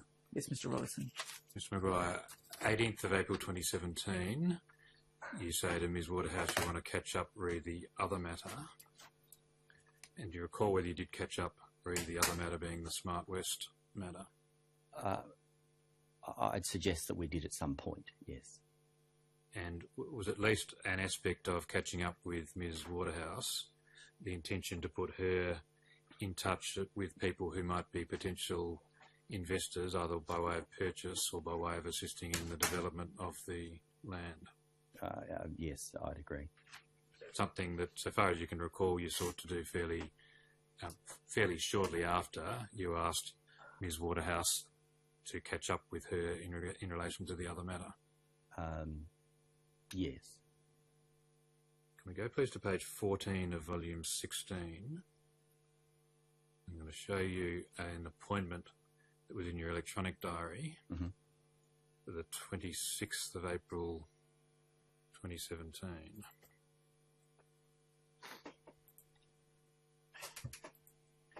See there, 26th of April 2017, so a short period of time, about 8 days or so after the email to Ms Waterhouse regarding catching up regarding the other matter. We've got a meeting with L Waterhouse, Jimmy Louis, it says. That's Jimmy Liu, I take it. Liu, yes. From United World Enterprises? Yes. Is then a H. Young. Who's H. Young? I can't recall who H. Young is. And then what about William Leong? William Who's Leong. that? Yeah, a friend of mine. But not just a friend, but also a business associate? Is that a fair An associate, description? yes. Why did you want Ms Waterhouse to meet with the individuals with their identified? Why did you set up a meeting with that particular group? Well, it would have been to discuss the Smart West. And so does that mean you're introducing those individuals as potential participants in the Smart West project? Or sources of advice, yes. There's Mr. Liu from United World Enterprises, isn't Yes. In relation to Mr. Leong in particular, he at that point in time, to your knowledge, was involved in what might be called the property development industry generally. He would act as a agent for vendors or sometimes purchasers of land, correct? I believe so, yes, correct. And so it was at least part of the idea of introducing Ms Waterhouse to Mr Leong, the possibility that Mr Leong would assist Ms Waterhouse in finding a potential buyer or other investor for the Smart West site. Yes, part of the reason, yes.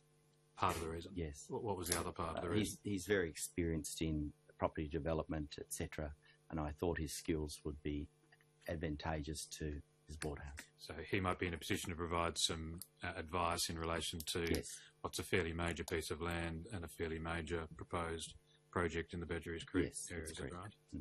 But ultimately, I take it what you'd hoped through this networking, if we can call it that, was that one of these individuals might be able to assist Ms Waterhouse in making some money and you sharing some of those profits with whoever might be assisting. Yes. Now, did Mr Leong ultimately seek to assist Ms Waterhouse in selling or developing the Smart West land, you know?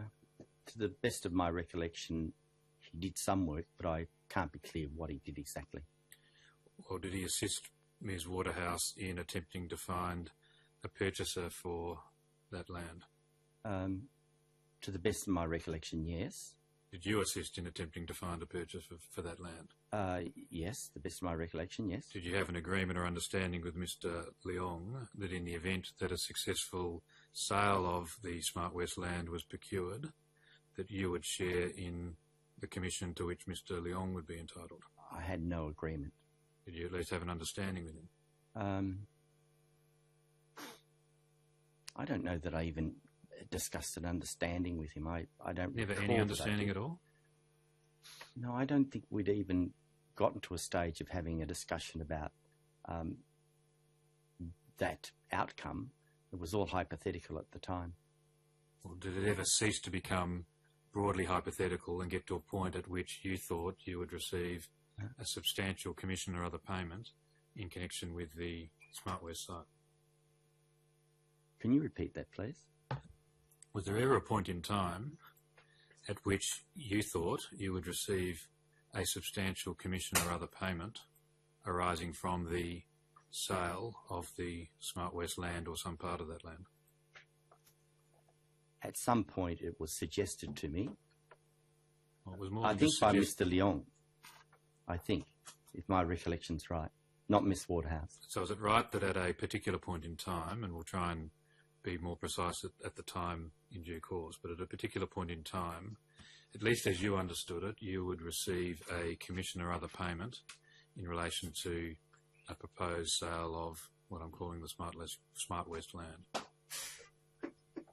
If my recollection is right, at some long and later point in time, not when these discussions began. If that my recollection is right. I'm not suggesting that this was the case in April, but I'm suggesting that later in 2017, as you understood the position, you're in line to receive a very significant commission or other payment in relation to the proposed sale of the Smart West land. I can't be clear on whether it was later in 2017. Well, let's put aside the timing then. Do you at least agree that at some point in time, after April of 2017, at least as you understood it, you were in line to a significant commission or other payment arising from the sale of the Smart West land or some part of it? Yes.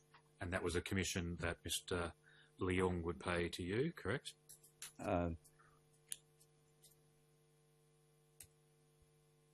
We never had discussions about that, but yes. Well, was it made sufficiently clear to you by Mr. Leong that you would be looked after financially in relation to the work that you were doing, correct? He made a comment, yes. And that was part of the reason you were so closely involved in this Smart West matter, that you were seeking to obtain a commission or other payment in relation to the sale, or if not the sale, the development of the land. Do you agree? Partly, yes. Whilst there may have been other factors, you wouldn't have done what you did in relation to the Smart West land, the various steps that you took, the detail of which we'll go through, unless there was a possible profit to you being paid in relation to the sale or development of the land. Do you agree? No, there was a major issue with regard to that property as well, with regards to the residents being caught underneath the flight path. Which You're not seriously suggesting, are you, that everything you did in relation to the Smart West land, you would have taken every step that you took, even if there was no potential profit to you at the end of the day? I can't recall every step that was taken, but I certainly would have taken an interest with regards to the issue that the landholders had, that Miss Waterhouse had raised to me. I can't recall what every step was, but I certainly would have taken an interest in the issue of the landholders that were stuck underneath the flight path. Well, why, Mr Maguire? You're the member of the Wagga. Yes. No doubt there were numerous state electoral seats out in and around the area. Why didn't you just refer Miss Waterhouse to one of the politicians, members of parliament out there, and ask them to assist her? I did. Well, and why didn't you then step back and let them deal with it? I then did. Well, when was that? I introduced Miss Waterhouse at some point, I can't recall when, to the local member, and basically she took charge of the issue. Was that in 2017 or some later time? I can't remember the exact date, Commissioner, but I did do that. An introduction was made, the problem explained, and the local member then took over the issue with Miss Waterhouse, and I don't know what the outcome was, because I didn't have any more contact after that introduction to the local member. Are you saying that every step you took in relation to the Smart West land would have been taken anyway, whether or not there was a profit or potential profit for you at the end of the day? If I could recall every step, that was taken. Well, we'll come to the detail of it, but I think you're at least accepting that one of the reasons you engaged in the steps that you engaged in relation to the Smart West land was the possibility of a commission or other payment to you in the event that the sale or investment was successful. Do you agree? And you're not suggesting that any of the steps that you took in relation to the Smart West land had anything to do with your role as Parliamentary Secretary for the Centenary of Anzac Counter-Terrorism, Corrections and Veterans? No, not at all. It didn't really have anything to do, or didn't have anything to do with your electorate responsibilities as the member for Wagga Wagga, correct? So you weren't really doing it in any public official role at all, would you agree? Public official function. Yes. Do you agree? No, I agree. Now, in relation to Mr. Leong, was there a particular purchaser who Mr. Leong was seeking to procure a deal between Ms. Waterhouse and that purchaser? From my recollection, Country Garden, I think he spoke to them about it. Now, Country Garden is an organisation that you have had a relationship with over time, is that right? Yes, correct. We saw a reference in one of the documents before to a GT Howe. Yes, remember that? correct. Yes, That was a CEO of Country Garden Australia, correct? that's correct. Country Garden Australia is a subsidiary of the very large Country Garden in China. Is that Correct. right? So is it right that, as you understood it, Mr. Leong was seeking to procure a purchase of the Smart West land, Ms. Waterhouse and family's land, by Country Garden Australia, correct? Yes, And that if that was procured successfully, Mr. Leong would be entitled to a substantial fee from Ms. Waterhouse or from the vendors, correct? I don't know how that arrangement was made. Mr.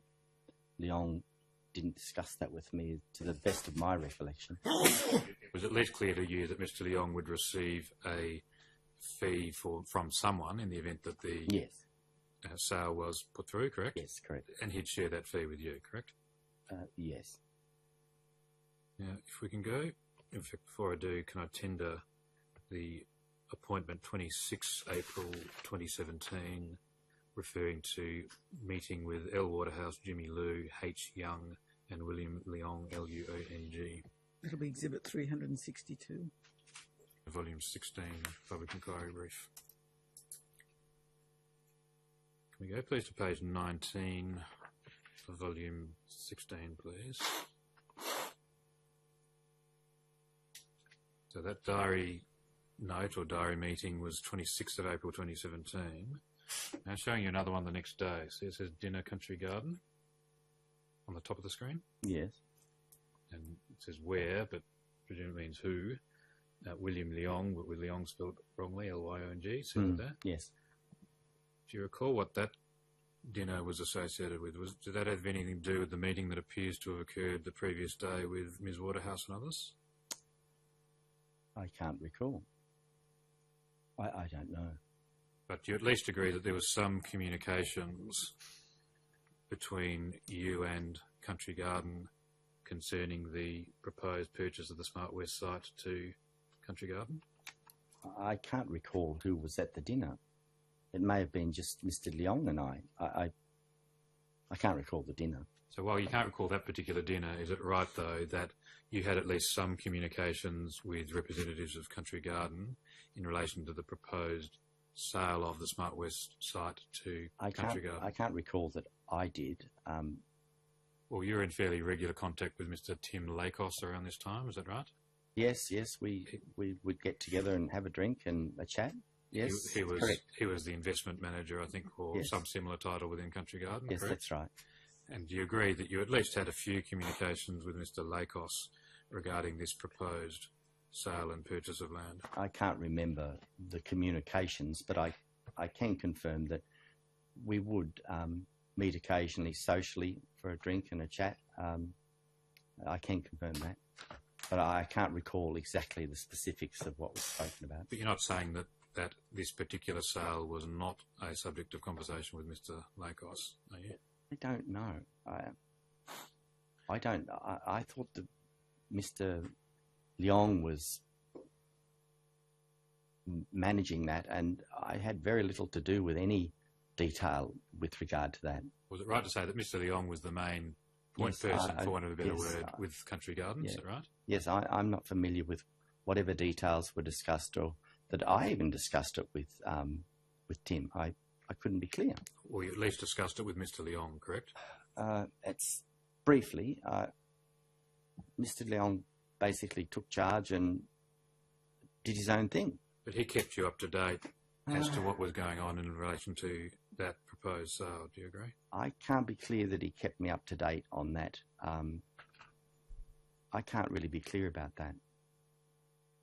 And I think you're saying you don't have a specific recollection of the purpose of the April 27 meeting that appears to have happened that I showed you on the screen. Is it Not right? that I can recall. Tender the calendar appointment 27 April 2017 entitled Dinner Country Garden, page 19, volume 16, public inquiry brief. That'll be exhibit 363. Go to the next page of that bundle, page 20.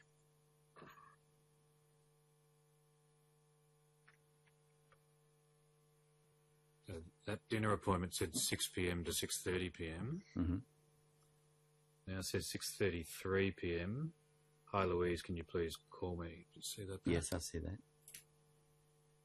Does that ring a bell that you may have wanted to speak to Ms. Waterhouse during the course of the dinner? I can't recall it. It's there. I can't recall it. Well, let me try and help you further this way. If we go to the next page, page 21, volume 16, which is already exhibit 218. Because on the same night, it seems, if we just have a look at the very top of the page, you forward to Mr. Leong then, 7:21 p.m. a email chain, but that email chain includes the email that I showed you, the 7th of April 2017. See that there? Yes. Mr. Maguire? So it looks like at least that during the course of the so-called country garden dinner, or perhaps a little bit after it if it's a short dinner, you're forwarding material regarding the Smart West project to Mr. Leong. See that there? Yes. You recognise the email address towards the top of the page Yes, as I Mr. do. Leong's email address, is Yes. that right? Mm. Now, does that help you in recalling the purpose of the dinner, which looks at least to be for the purposes of discussing Ms. Waterhouse's proposed sale? I don't recall the detail, but I would have to agree with you. Yes. Who was Miss Tritton? One of my staff. Commissioner, I tender the email from Mr. Maguire to Ms. Waterhouse, 27 April 2017, 6:33 p.m, page 20, volume 16, public inquiry brief. It'll be exhibit 364.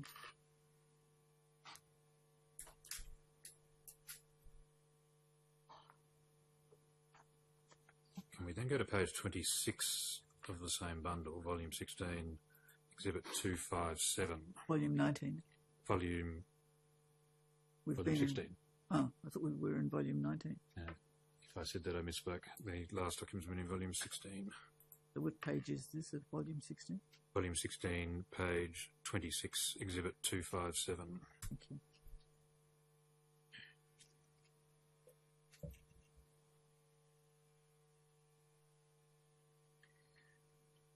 Now, if you can, again, we've got another email chain.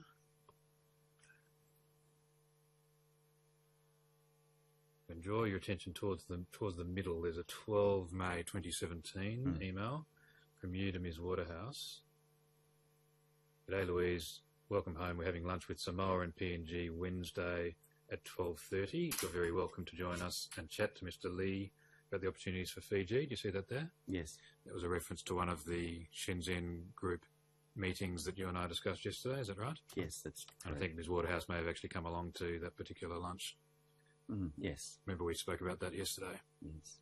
But the particular part I want to draw your attention to is the next paragraph. With regard to Badgeree Creek, I would really like to have William manage that and meet you separately in your office.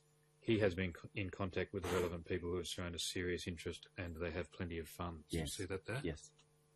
Now, who were the people, as you understood it, who had shown a serious interest and have plenty of funds? My recollection would be Country Garden.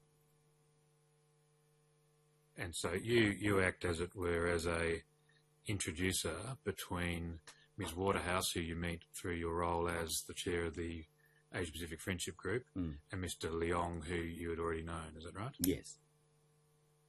And then you reach a understanding or agreement or arrangement where Mr. Leong will share his commission with you, correct? Well, we had no agreement, but yes. At least an understanding, if not something that was writing on the page. Is that right? Yes. understanding he would look after you financially for your hard work in relation to this issue. That's what he said on the phone. That's what he said, and that was your understanding of the position Yes. as well. Mm. Now, what was the next step that you took in relation to the Smart West site? Do you remember? Oh, no, I can't recall. Is it right that it was mainly Mr. Leong who was doing the work with a view to getting this deal across the line? My recollection is yes. He would speak to you from time to time to give you an update as to what was going on, correct? I don't recall that I got a lot of updates about what he was doing, but he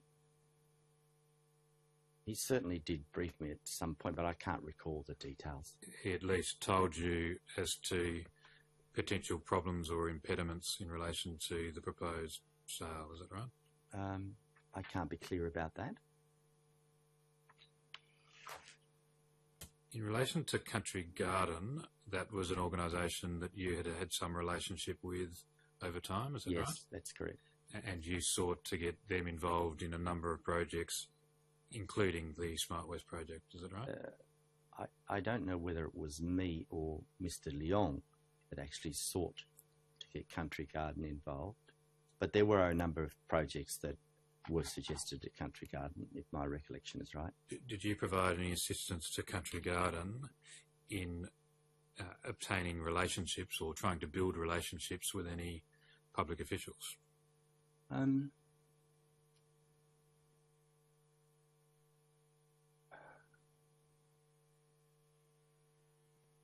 My recollection says that there was a lunch held at some point with the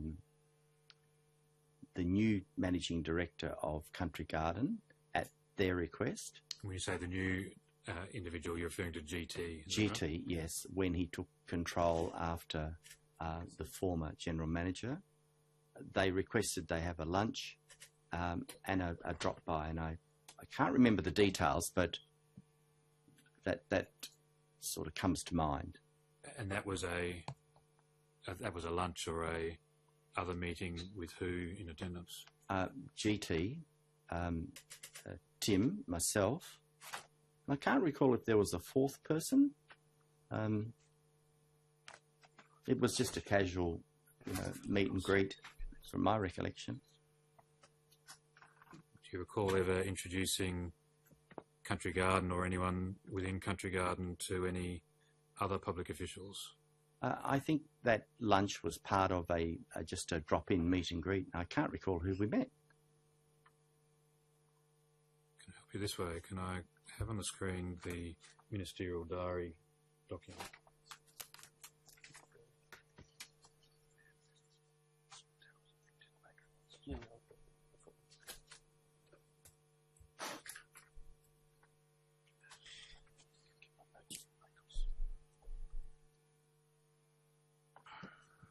I'm going to move forward in time, Mr. Maguire, to August of 2017.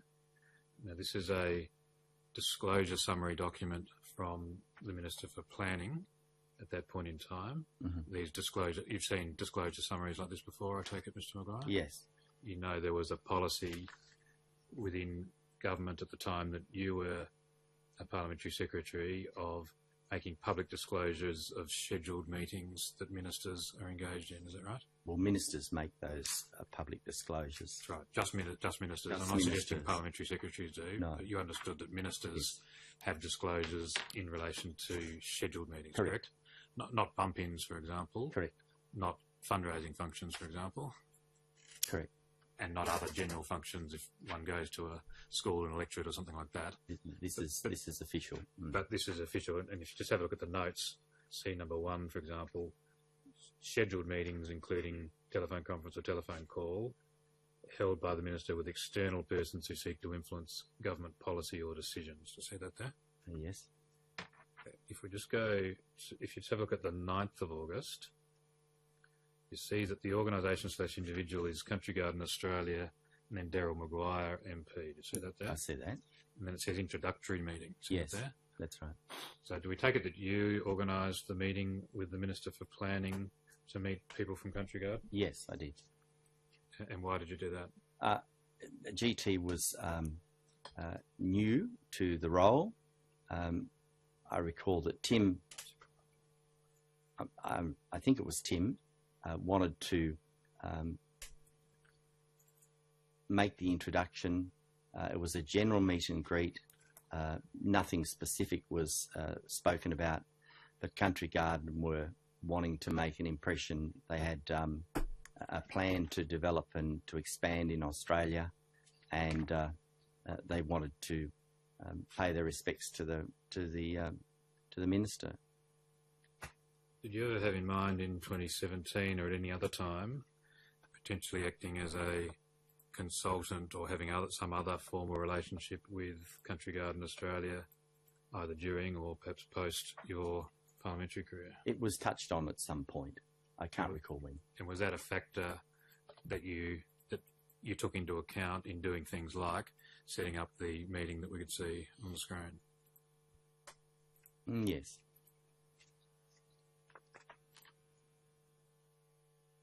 We're now up to the 9th of August 2017. Do you recall what steps you took after that point in time in relation to the Smart West site? Sorry, did you want to tender that ministerial diary, Mr. I do, Robertson? thank you, Commissioner. I tender the ministerial diary that I showed on the screen in relation to the quarter between 1 July 2017 and 30 September 2017 for the Minister for Planning. Exhibit 365.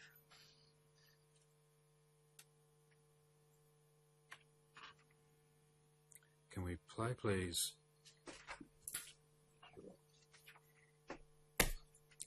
So we'll move to the 18th of August 2017, just to try and help your recollection around this point in Thank time. you. Can we play telephone intercept 623, which is exhibit 221?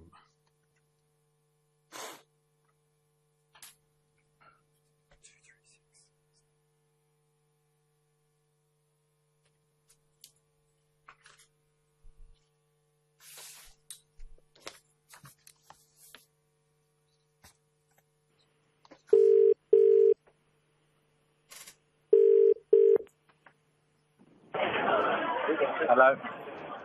How are you, mate? Yeah, good. I'm just at lunch with some people. How are you? I just finished a meeting with Louise Waterhouse and Rob Waterhouse. Good. So I'm just driving back from North Sydney. Right. How did that go? Pretty good. But I would like to talk to when we see each other. Yeah. Are we Yep. going to see? Are we going to meet today or? Yeah. I'm just at lunch now with these friends, and probably and probably after 1:30. I think we're nearly finished now. So After 1:30. Yeah. Where are you? I will be going to have my lunch somewhere in the city, and I think probably I got someone. Let me see. Can we be a little bit later or? Yeah. Up to you. Okay. Up to you. Just let me know where. Where will you be? I've been up to Parliament House. Up to Parliament House. You want to see? Okay. Or we'll say 3 o'clock or 3:30, something like that. Yeah. Right. Yep. No problem, mate. No worries. Okay, 3:30. I think it's better. 3:30. Righto. Okay. Okay. I Done. come to your Parliament House. Okay. See you Thanks. then. Bye. Right, mate. Bye. Mr. Maguire, does that first help your recollection in confirming that at least from time to time Mr. Leong was seeking to update you as to the progress of the proposed sale of the Smart West site? Yes. And by the sounds of it, you had a meeting with Mr. Leong in your Parliament House office, or at least in Parliament House, on the afternoon of that call? Or the public area of Parliament House, yes. But at least somewhere within Parliament House, correct? I can't recall the meeting, but you would assume it would be in one of the places that we can meet, as in the confines of Parliament House. Yes. You accept, don't you, that you had a number of meetings in Parliament House, whether it be your office or some other place to which you only have access because you're a Member of Parliament, with a view to progressing this particular proposed deal? There are public areas that you can use as well. I appreciate that, but I'm asking you to accept or reject the proposition that you had more than one meeting in relation to the Smart West project, either in your office, your parliamentary office, or in some other place of the building that is available only to members of Parliament rather than to the public at large? I'd have to disagree and add that those meetings could have occurred in the public bar, in the public dining area, and or the other areas that you mentioned. You accept that at least one meeting concerning this issue was either in your office or is in what I might call a private area? Yes. By which I mean areas that only members of Parliament have access to. Yes, I'd accept that. Rather than public areas. Now,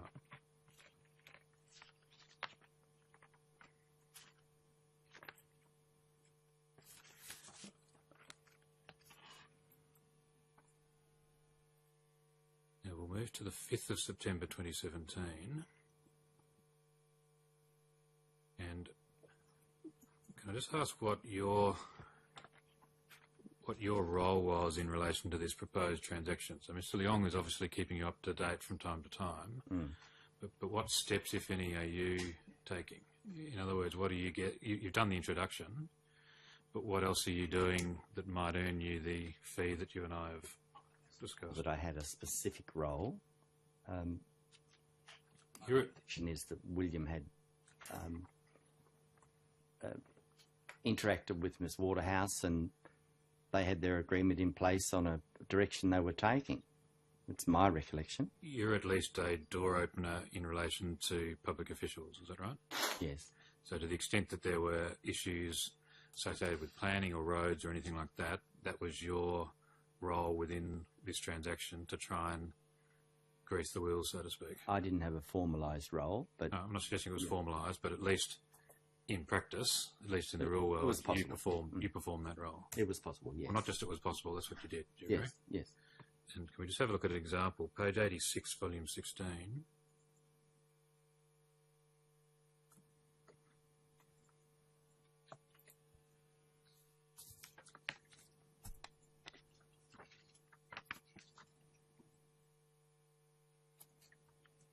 I'm going to show you an extraction report from one of your telephones. If you have a look at the first message, that's to Ms. Waterhouse. We've jumped a little bit further in time. G'day, I spoke to Melinda Pavey. She will discuss with Jock and come back to you. I'll send her your contact. Do you see that there? I see that. Do you have a recollection, and I'm sorry I've jumped forward in time, but do you have a recollection as to why you spoke to Melinda Pavey in or about December of 2017? My recollection is it was the road issue that was to give access to the residents and Miss Waterhouse. That's my recollection. So when you say the roads issue, you mean the issue that you and I discussed before? Correct. Access to the Northern Road, is that right? Correct. Safe and convenient access was essentially Correct. what we were referring to. Yes.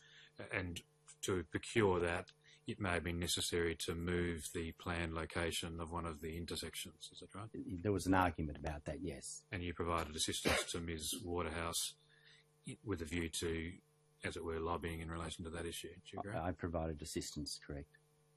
Assistance with a view to her getting a change in the then proposed approach to the Northern Road. Yes. Right? So at that stage you were still acting to advance her issue even though it was in another member's electorate? Yes. But we'll take the document off the screen. I'll come back to it a little bit later. And I'm going to jump back to September of 2017. I'm sorry to have jumped forward and jumped back. Was that an exhibit, Mr.? It's not yet, but I'm going to come back to it, and I propose to tender it then. It wasn't part of those SMSs. It's not part of the SMSs that I tendered, I think, yesterday.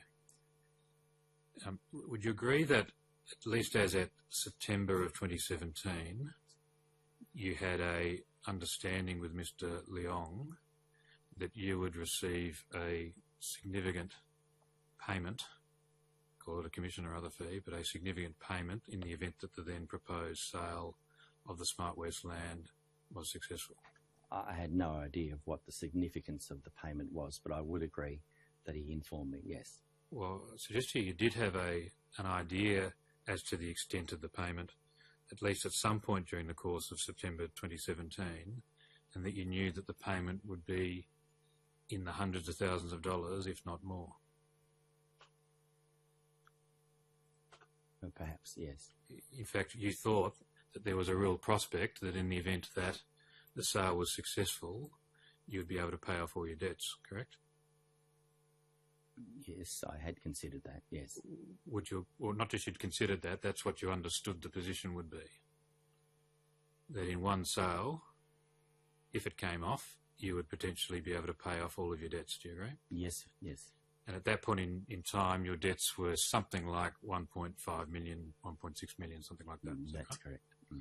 And so is it right then that, at least as you apprehended it, in the event that the proposed sale of the Smart West land was successful, you stood to potentially get a fee of something like $1.5 million?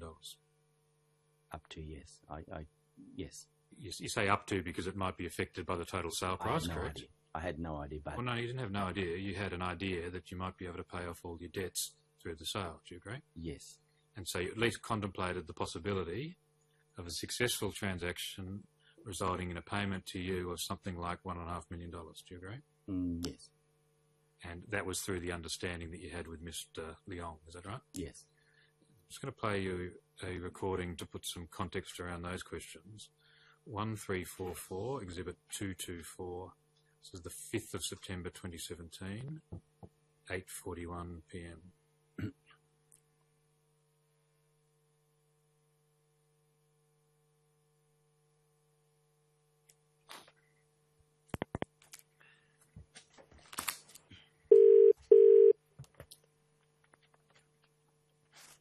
Mate, how are you?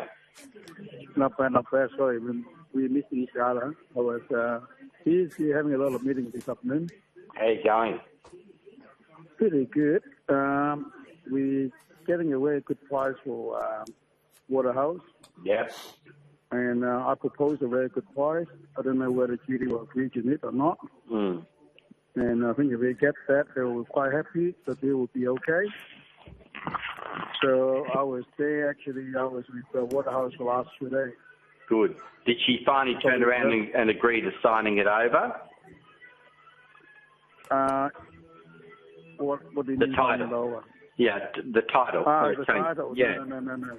I think we can do it the other way now because the in-house lawyer of CCA say that if they can have a first mortgage on it, it'll be okay.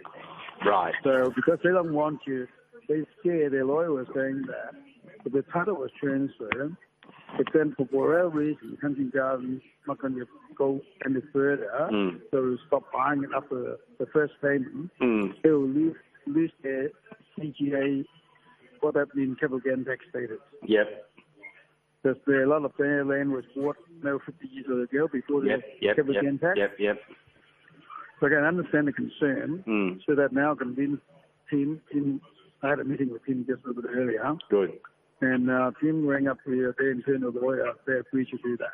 Right. The other way. So it's working the other way. Okay, that's good. All right, that's good news then. Yeah. It's one of the things, I don't know, we'll have to wait until whether you agree to the price. The top price I'm giving them. I don't think you can get any price like that. What's the top price? What's the price? See, initially, remember when we had our first meeting with them at Marigold? I said the price in the area is around 1 million per 800 to 1 million per hectare. Now what we're giving them now is around 1.3 something to 1.4 per hectare. They should be happy. I'm getting them around 30 or 40% better. You see that article I sent you? That news article? Yes, I saw that. Yeah, I saw that. And so they said, no, we get 330, or about, initially said about 300, they were happy to accept. Then they changed the goalpost to 330. And then I got Tim to agree around 317, 16. Now I got Tim to agree around 330. So no more changes. I can't go back and forth like this. No, that's right. That's crazy. We picked up this morning. I said, look, I can't do that anymore. Otherwise, my reputation orders go. Yeah. And okay, they understand it. All right. Good. So I think most likely it's going for another day or two if Judy approves it. and then the letter of offer will come out, and most likely I think this deal is going to go ahead. So what's the total buy price? 330. 330 million. Yeah. That's pretty good going. Yeah, for 233 hectares. Yep. And it's a good And site. then we also need to have the first right of refusal on the smaller block. Good. So I think we agreed to do that. She said she's going to brief Rob. Rob's just coming back from Hong Kong today. Yep. Tonight. So it's wait for tomorrow. Good. And well then done. also need to brief. She said that the father needs to have anything above 3 to be acceptable. So we get 330 now, hopefully. Yep. I think the worst, I think I can get them 320, I told them. Yep. Well done. All right. Well, you've done well. Yeah. Okay. Yeah. And one more thing is she asked me, she said, who will look after Bell? I said, I will look after Bell. That's what I said. That was nice of her. Yeah. Well, it's been good for everybody all round, which is excellent. So, you know, it's good long term. Yeah, it's good. And also everybody thought about you, so not bad. Hey? Everybody has thought about you. That's nice. I mean, your interest. Yeah, it's nice to try and help people. That's, you know, I like to help people. I know. I genuinely like people, yeah. And I've got some good friends. I'm very lucky, so it's good. All right, mate. So you're well? Everything's okay? Yeah, everything is fine. Okay. And the other thing, I think your dinner with the Premier, I'll be coming. Oh, good. And I also spoke with Tim. Yeah. And I get Tim to get GT to come along. So I asked him to support you. I just spoke with Tim tonight. But GT's technically not a property developer, is he? Was he again? He's technically not a property developer. Yeah. He's not a property developer. Yep. But just get him to come along and make friends. Yep, to know good. each other. Yep. Okay. And they can come back to me tomorrow. Yeah, all right, that's good. Well done, mate.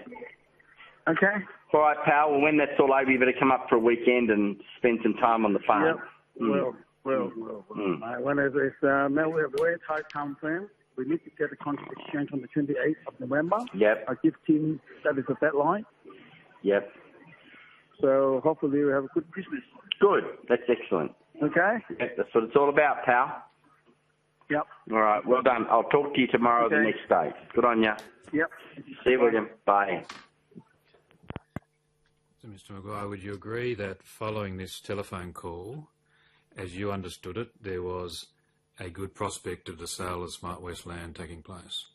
Now it's reminded me, yes. Mr. Maguire, there were a few references in the transcript to Judy. Should that be to GT, or is there somebody called Judy? I don't know who Judy is, Commissioner. It's more likely to have been a mishearing of GT.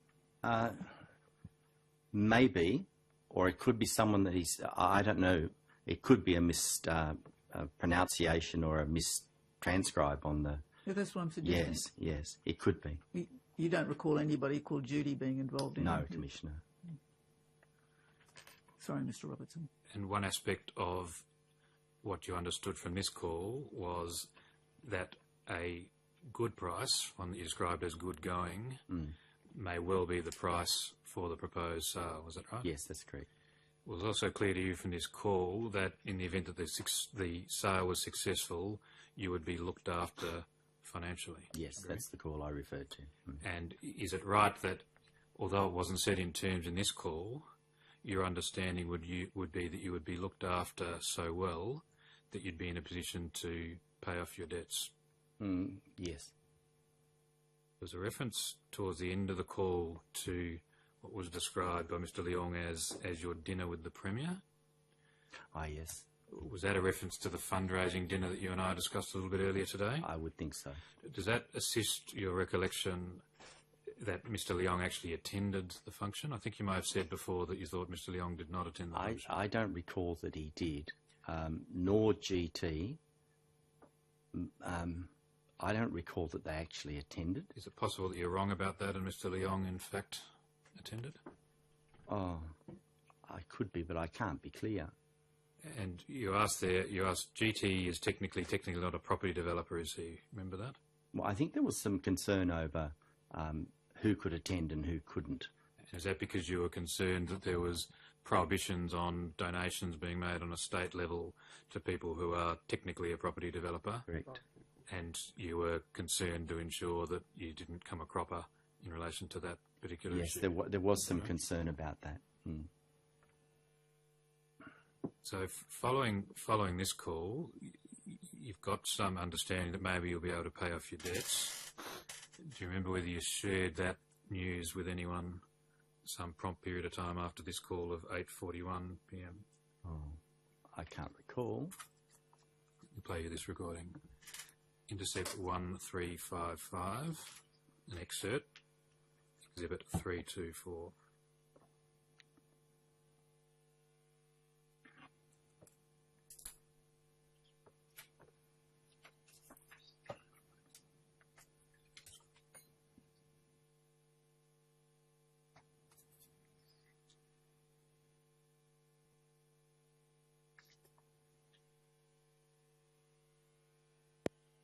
I like my idea of an Airbnb for the Ivanhoe houses. So I should work that one out next. You know, it just all takes time, doesn't it? Enough hours a day. Now I'm trying to fix Jimmy's problem, and it looks like we finally got the Badgerys Creek stuff done. That's good. I'll be glad when that's done because I'll make enough money to pay off my debts, which would be good. Can you believe it? Inward sale. I can't believe it. Yep. I only want to pay off the house. That's all I want to get rid of. So I'm living here debt-free. The rest of it I don't care about. I'm happy to have as much investment debt as I can possibly have. Just want to get rid of the bad debt, which is the house. And that'll be good. Do you agree that the male voice on the telephone call was yours and the female voice was Ms. Berejiklian's? Yes. At the time of this call, were you in a close personal relationship with Ms. Berejiklian? Yes. Yes. Are you still in a close personal relationship with Ms. Berejiklian? Oh, not after the events of this, I wouldn't be. No. When you say the events of this, you mean the events before this commission? Yes. Approximately when, and at the moment I don't want the details, I just want a sense of dates, approximately when, from your perspective, did your close personal relationship with Ms. Berejiklian come to an end? Oh, August, September sometime. I can't be clear. You're referring to this year, is that right? This year, yes. Approximately when did you start being in a close personal relationship with Ms. Berejiklian? Oh, sometime in perhaps 15 or 16, somewhere there. Was it around that period, or is it possible that it was a little bit earlier? Around then, I think. We're always good friends, but it was on again, off again. Yeah, about then. So when you say on again, off again, do you mean that there was a period of time before 2015, 2016 when it was on again in the sense of a close personal relationship? Between 15 and the date now, it was a bit on again, off again. You're talking about the period from about 2015, not before 2015, is that right? There's a reference in this call to getting the Badgerys Creek stuff done. Did you see that there on the screen? Yes. Do we take it from that you had explained to Ms. Berejiklian in advance of this call of the 5th of September 2017 what the Badgerys Creek stuff was? I can't recall doing it, but according to the email, that you could assume that. Well, doing the best you can, what did you tell her? It's not an email, Mr. Maguire, it's a transcript of the conversation. The transcript, yes. Doing the best you can, what did you tell her about the Badgerys Creek stuff? I don't recall. I just don't recall what I would have said. Well, do the best you can. Was it you at least kept her informed from time to time about the kinds of things that you were involved in the, what I might call the business area, is that right? In general conversation, yes. Yes. So at least in general terms, is that right? Yes. But to what level of specifics did you go as you can recall?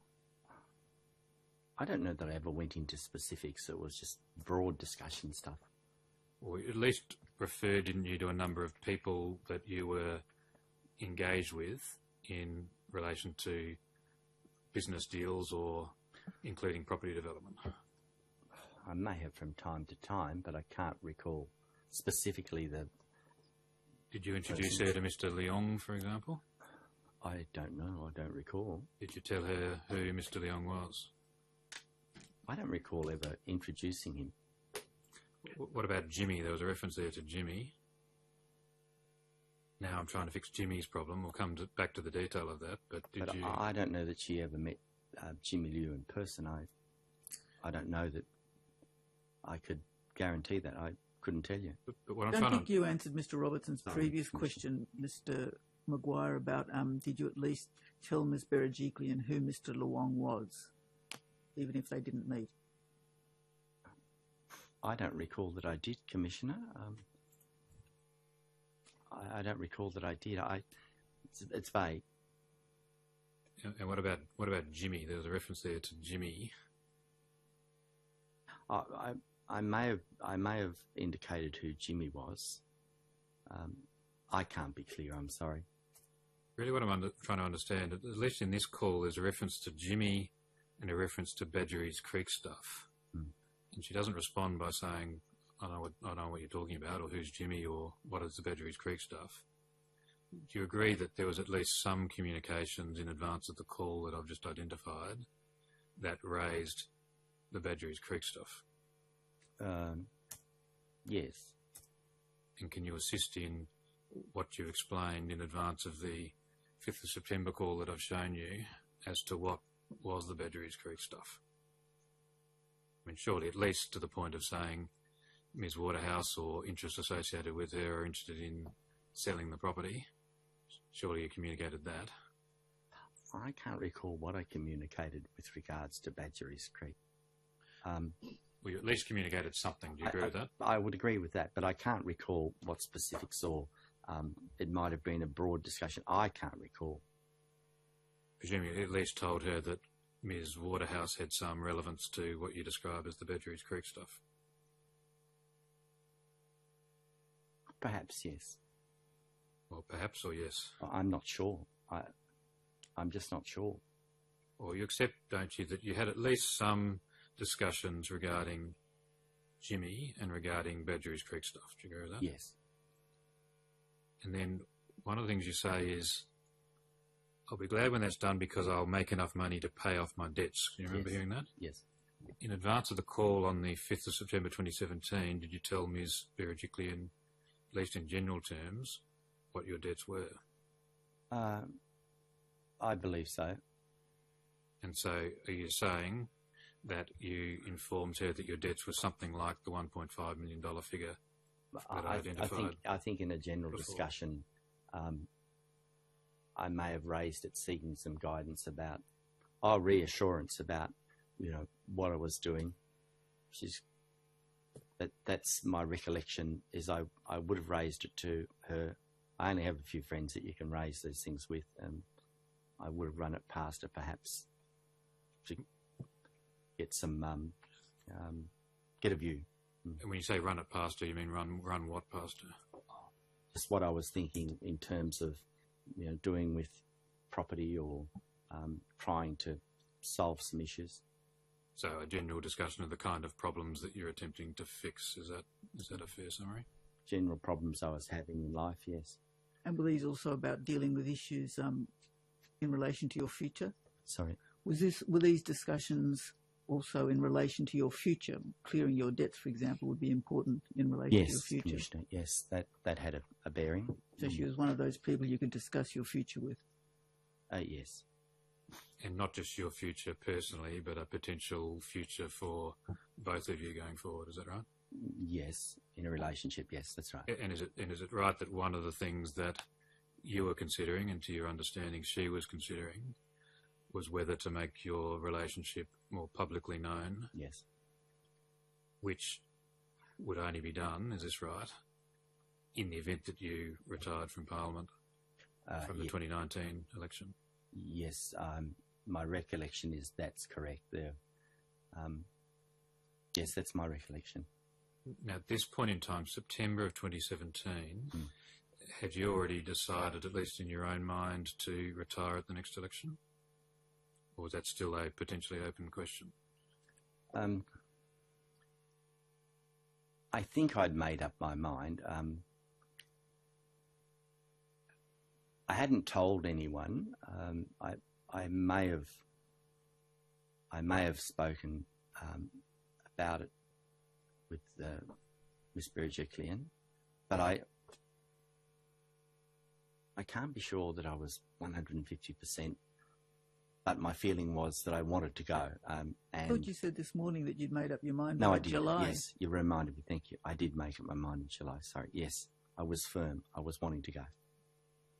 Well, you're wanting to go, but was being able to go contingent or at least affected by your ability to put yourself in a financial position to leave and to have something to go to?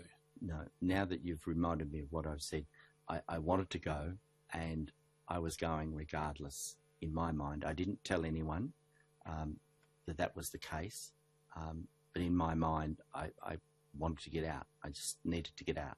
And when you say you didn't tell anyone, does that mean you didn't tell Ms. Berejiklian either? I hadn't informed her, I think, that it was 100%, but I certainly did broach the subject. You at least made it clear to her that you were considering retiring, is that right? Yes. You also made it clear to her that one of the matters that you were concerned about in 2017 was having something to go to. Yes. By which you meant having some new role in terms of post-parliamentary career, correct? Something to do, yes. And another matter was also ensuring that you're in a financial position that made you content to retire, is that right? Yes. Now, you obviously had you're a long-standing member of Parliament. You had your parliamentary super to fall back on, is that right? Yes. And I think you're under one of the older regimes. Do you recall, at least roughly speaking, what parliamentary super you are presently entitled to? In dollar form? Yes.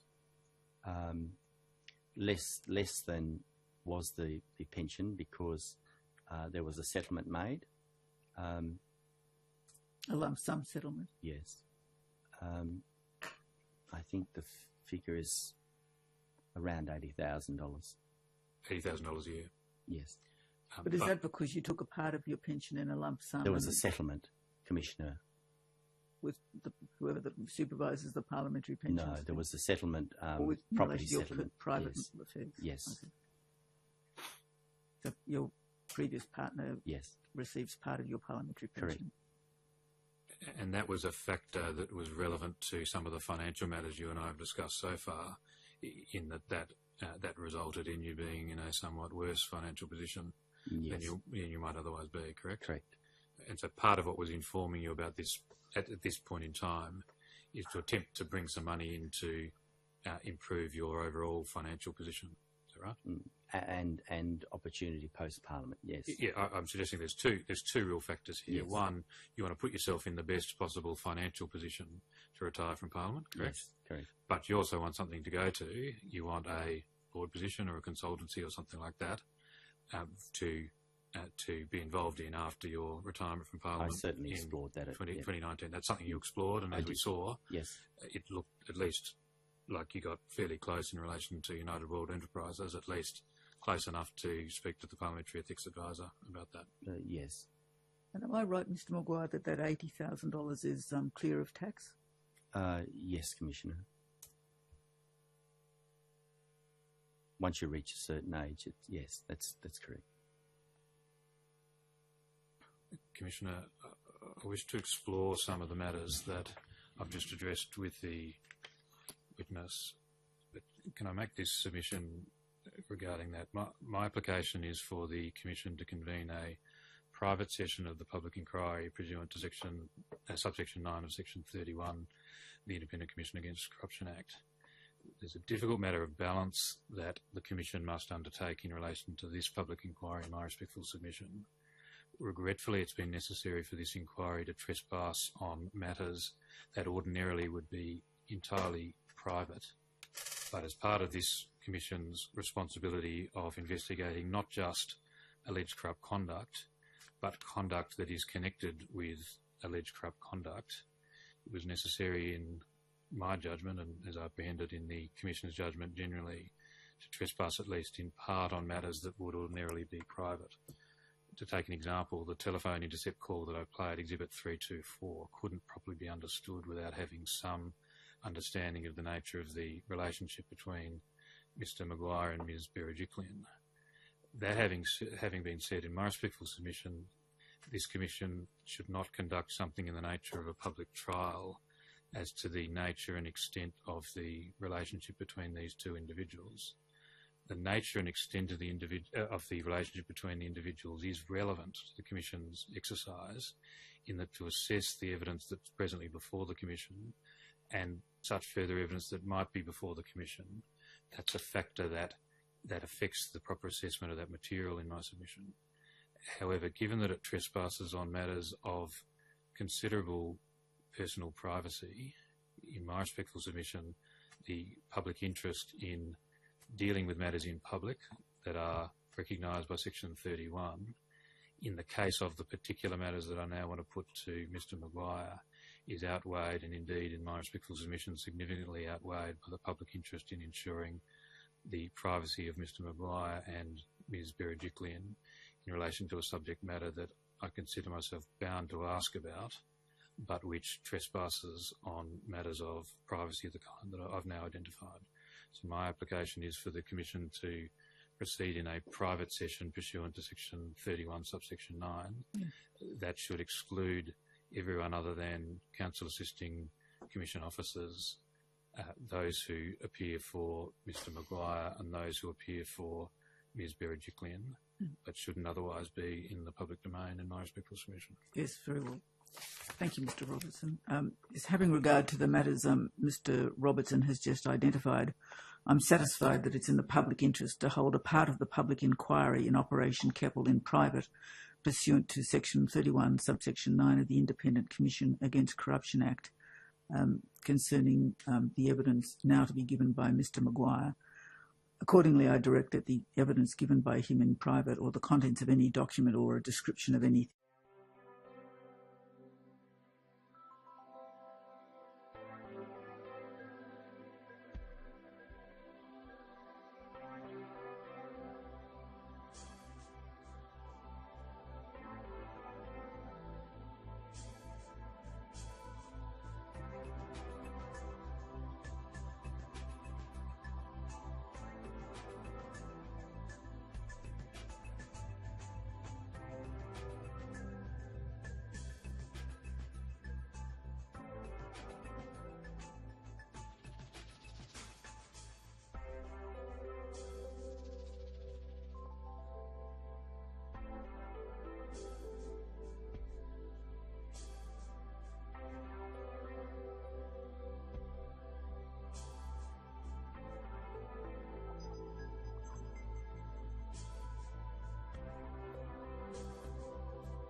in light of the circumstances that are there identified, including matters that should be dealt with in private due to it being personal matters and matters of that kind.